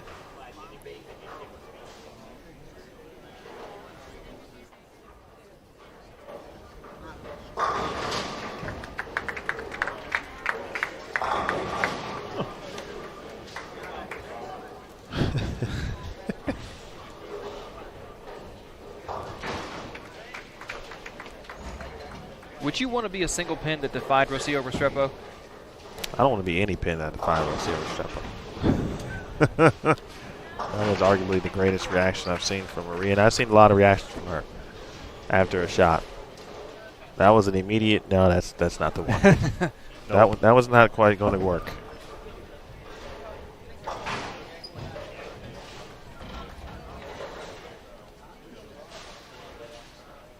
Giselle over on lane 8 is going to pick up. She's in 7th coming into this game. She's going to pick up pins on both Kulik and Diana.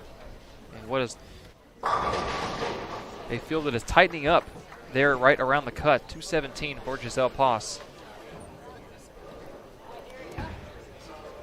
Kulik's offering in the fill ball. Rolls a late 10 pin, 194. Diana strike for 192. Got there.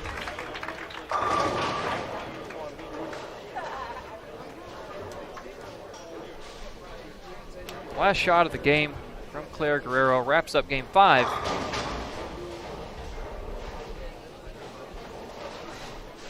We've seen that before. 8 pin. I want to say a big thanks to you to our 2019 Gold partners for their support of the PWBA Tour. 900 Global, Brunswick, Columbia 300, DV8, Hammer, Motive, Roto Grip, and Storm. And as part of the Fan Fest, fans in attendance will be able to try out some of the products of our Gold partners during that Fan Fest. So if you will be at a particular event in a couple of weeks, again, next week in Louisville, following week in Orlando, we'll have Fan Fest set up for both of those events, all of our elite events. So be on the lookout for that. You can participate. Also hang out, talk with some of your favorite PWBA players, not only about yourself, their careers, but some of the latest products, and get their opinions on those items as well. Do want to also give a shout out to all of our PWBA product registered companies and partners, from accessories all the way down to apparel, and of course lane maintenance, all of which make the PWBA Tour possible. And we appreciate it. Well, this is it. One game remaining before we cut the top 5, which will determine our stepladder finalists to be shown live on CBS Sports Network tonight, 5:30 p.m. Eastern Standard Time. Your leader with 1 game to go, and presumably the number 1 seed, Shannon O'Keefe, plus 407. Second place, Jordan Richard, plus 290. Diana Zavyalova maintains her position in third at plus 255. Birgit Poplar jumps into fourth at plus 252. Maria Jose Rodriguez stays in the top 5 in fifth at plus 248. Giselle Poss jumps up to sixth, plus 231. Kelly Kulik drops to seventh, plus 223. And despite that nice 230 game, Valerie Bercier in eighth is still going to be about 74 pins out of the top 5 cut with 1 game to go. So I think with the distance from that Bercier has up the cut, Jordan Richard has kind of established herself in that second place position with 1 game to go. I think you're looking at the middle 5. Zavyalova right here in front of us, Poplar, Rodriguez, Poss also in front of us, and Kelly Kulik over to our left. Well, here we go.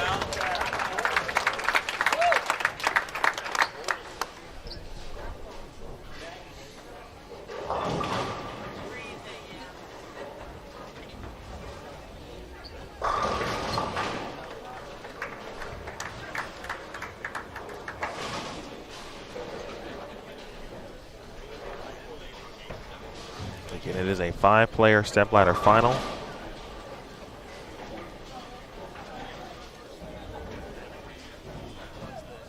Everyone would obviously love to have a chance to win 1 game. Win a title. And that one is at this point going to belong to Shannon O'Keefe.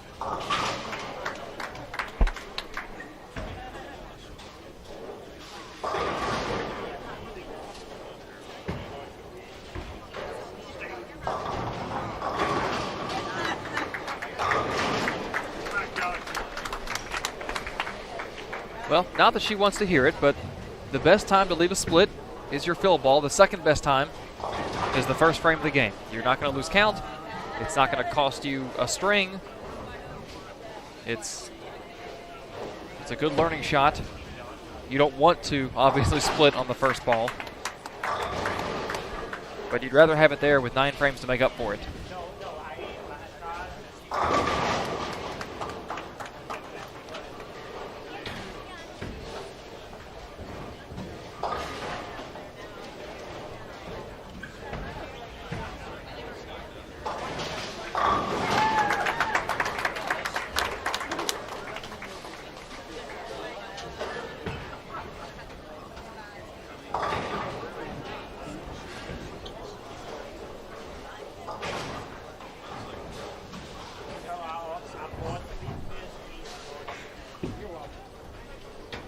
See some folks asking, hey, has the giveaway happened? Did I miss it? Has the cannon been fired up? Well, it will be. I'll be paying attention here. Towards the end of this game, we will fire up the giveaway cannon. The giveaway guru is ready to go.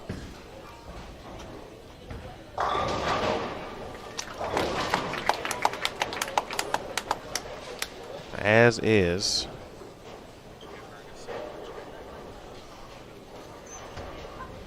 Diana Zavyalova and Giselle Poss. Again, Zavyalova third, Poss on the outside looking in. Kelly Kulik is right there as well. Only player we don't have right in our immediate vicinity is Maria Jose Rodriguez, but she is down on 7 and 8. Yeah. Yes.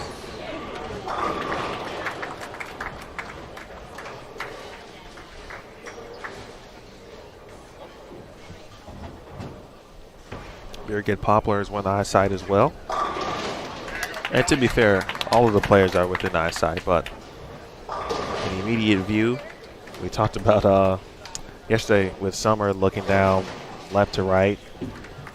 Good score monitors here at Hall of Fame, Silver Lane, so we can see what's happening on the score. Not too difficult in that regard. DZ making them look easy so far here through 3 frames.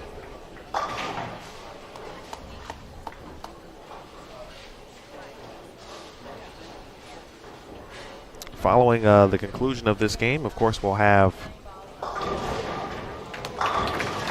just a very brief announcement by Tennille Milligan announcing the 5 finalists.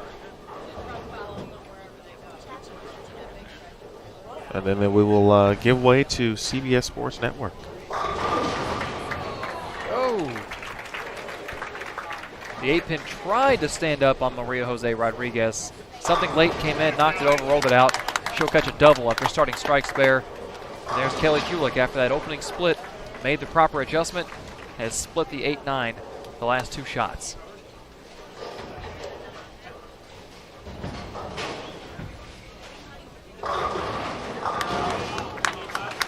All right, out of trouble.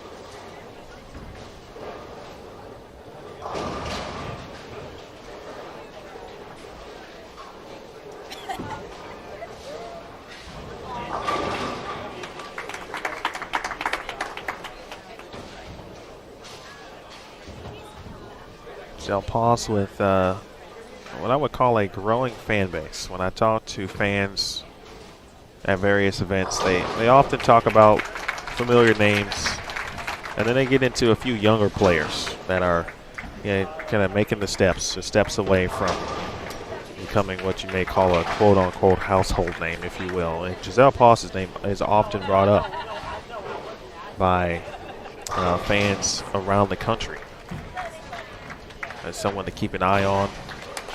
I mentioned her in our 5 under 25 for the this year's PWBA program.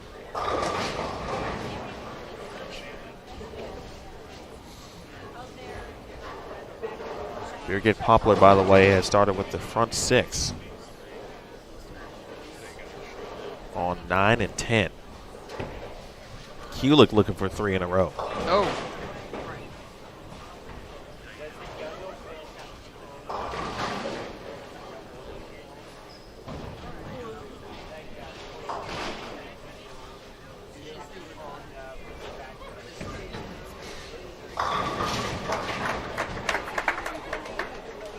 Pulse with a 3-bagger of her own.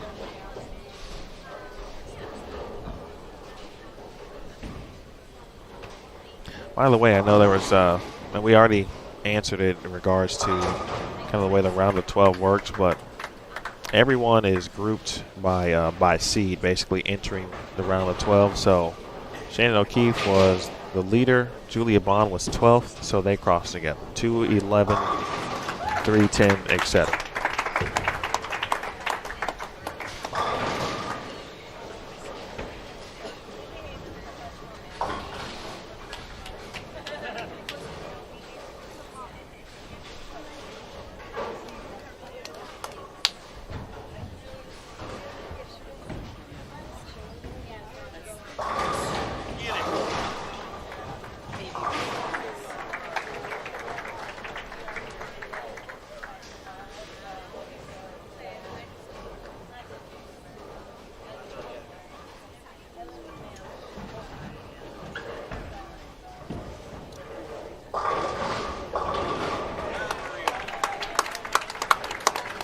Giselle cannot break down the high flush 410.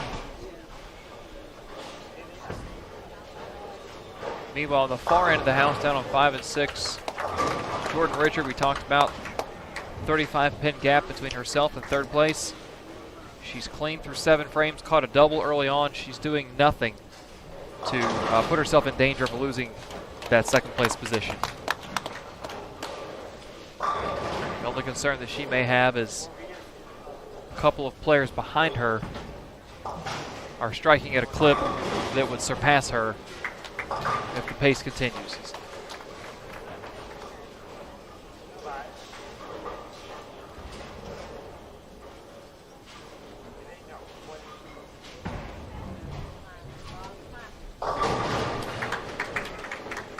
Another shot on lane 11, heavy on the head pin for Kulik.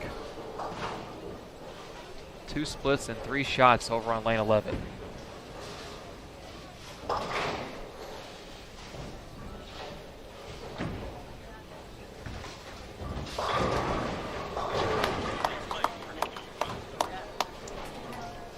Again, Kelly at plus 223 in 7th. She had the most pins to gain coming into this game. She had the most work to do.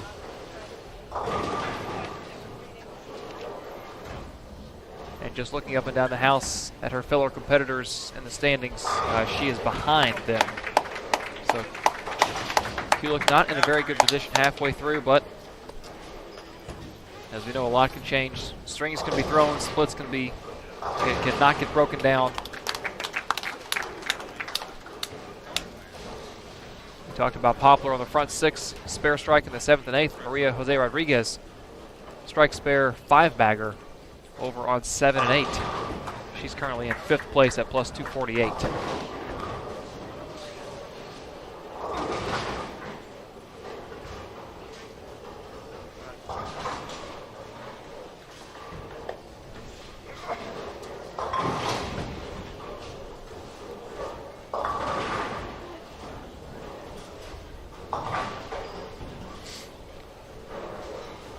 Back-to-back splits for Giselle on 13 and 14.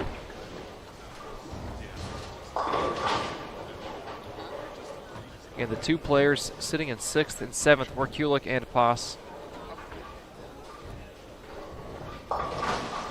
Both seem to be struggling, while the 3 ahead of them.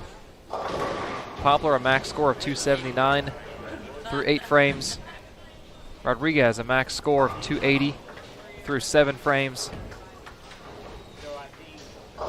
And Zavyalova pacing ahead of both of them and ahead of both of them, as well as ahead of Poplar and Rodriguez.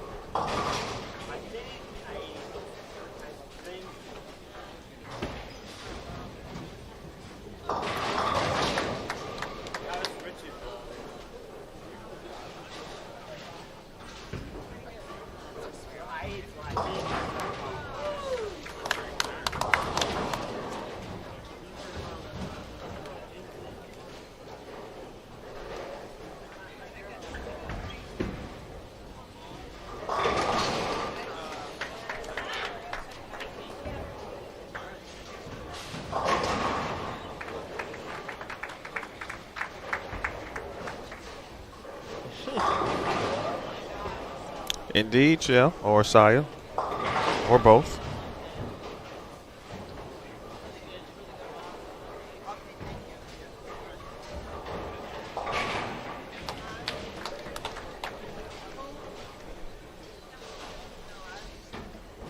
I will definitely see y'all in September. Well, I guess now I just don't say definitely anymore. I plan to see you then.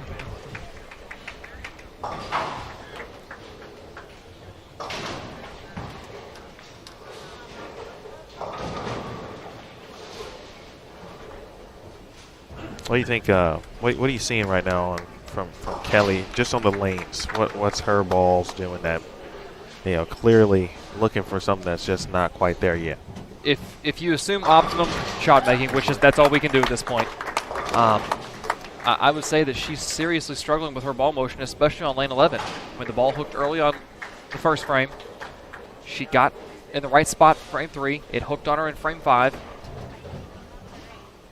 I didn't see if she made a ball change or not, but that shot right there went significantly longer and leaves the 2 pin. So I don't think she has a good handle on the pair, and it couldn't have come at an absolute worst time. Yeah, I think she may have made a ball change.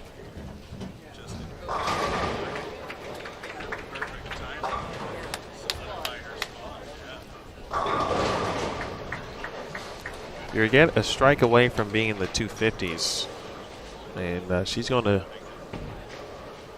be looking for her second career PWBA title tonight at 5:30 p.m. Eastern. Jay Rich throws the first shot in the 10th frame. Strikes in the 10th. She's got a couple more to go. And she's either going to be in the 2-0 or the 2-teen, speaking of Richard.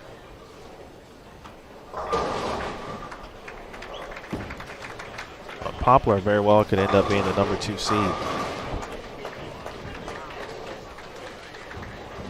Bang. Strike.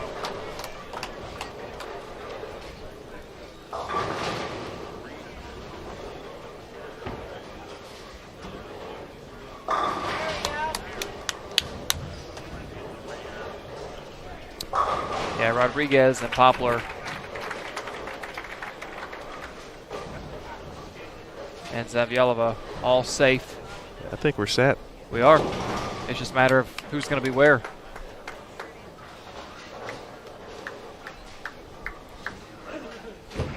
Giselle started this game strong. Converted a split at 2-7-8 in the first frame. Then go spare 3-bagger with back-to-back splits in the 6th and 7th. Spelled the end of her tournament, unfortunately. Jordan doubled the 10th down there. She's going to get into a max score of 215. Poplar 258. That will jump Jordan Richard by 5 pins. So no matter what, Poplar is going to jump Richard.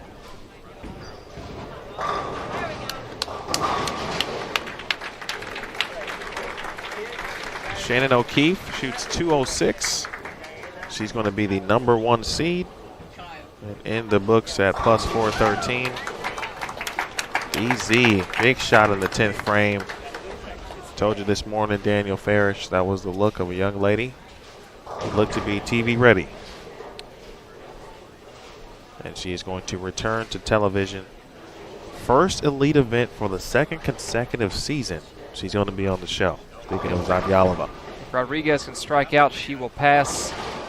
Take that back as she leaves the bucket. But if she had struck out, she would have passed Jordan Richard by 1 to knock Richard down into the 4th spot.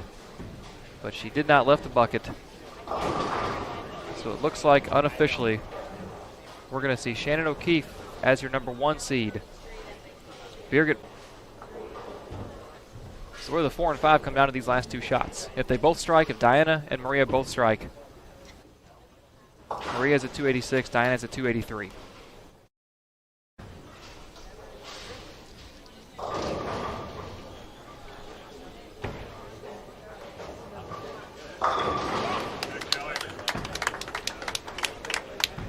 Kelly being the consummate professional that she is. Finishing things out as professional as she can be. Diana Z, the smiles, and a nice hug from her good friend Verity Crawley. She shoots 228.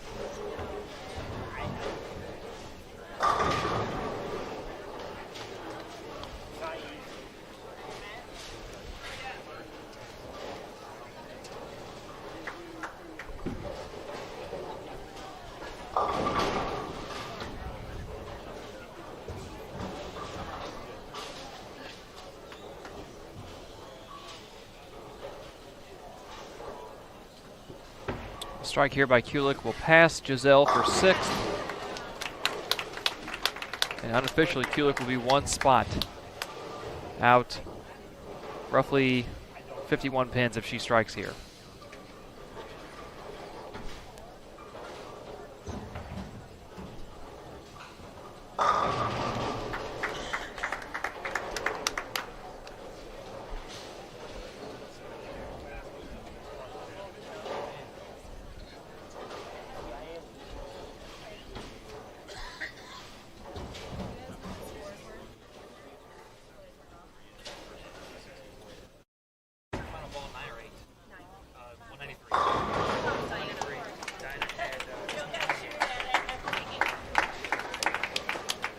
.211 for Kelly Kulik.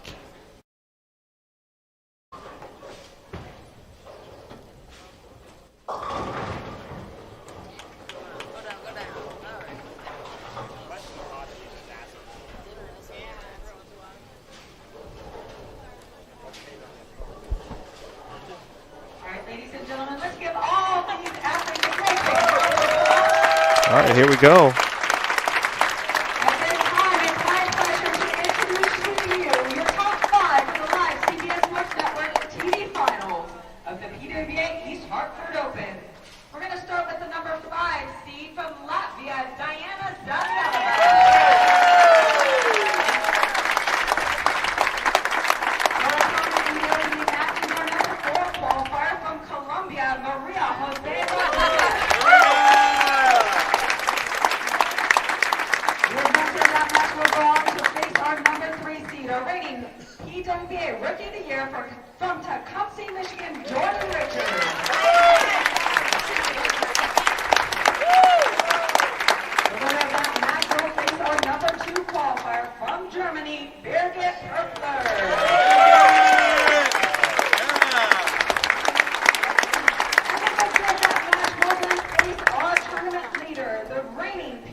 Player of the Year from Shiloh, Illinois. Ladies and gentlemen, these are your top 5 athletes for our CBS Sports Network TV Starfire Finals. Come on, another great big round of applause for all of our competitors. Shannon O'Keefe, Birgit Poplar, Jordan Richard, Maria Jose Rodriguez, and Diana Zavyalova. That's your TV5 for the PWBA East Hartford Open. O'Keefe, the reigning PWBA Player of the Year, looking for her 3rd title in 2019. Poplar looking for her 2nd career title. And she won the PWBA Striking Against Breast Cancer Mixed Doubles event last season. Pretty sure. I think it was 2018. Or 17, one or the other. Jordan Richard, already with 2 titles. She's looking for her 2nd career title, or excuse me, 3rd career, and 2nd this season. She won the Harrisburg Open in 2018 as a rookie, and just her 4th event, and captured the Lincoln Open this year. Maria Jose Rodriguez has been in a couple of top 5s this year, a couple of shows. She is looking for her 3rd career title. She's got 2 majors and now looking to add an elite event title, or of course a regular standard event, if you'd like to say. Finished 4th in the Twin Cities, the runner-up in Tucson to Shannon O'Keefe. So, potential rematch situation right there to be on the lookout for.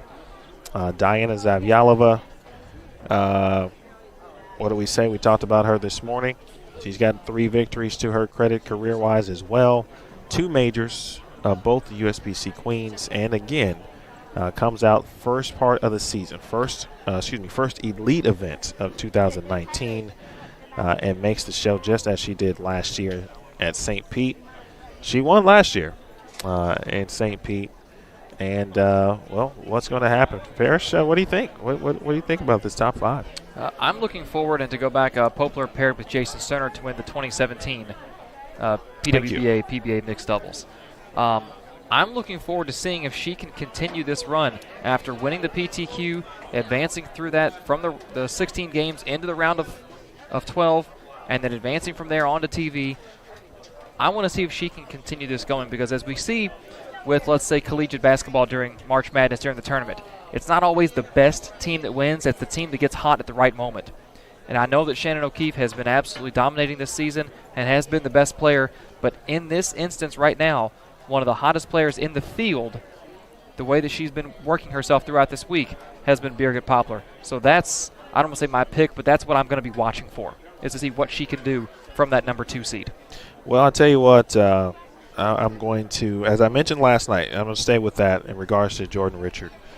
Making another TV show in the month of August. The amount of success that she's had at through a year and a half, basically, is really unheard of.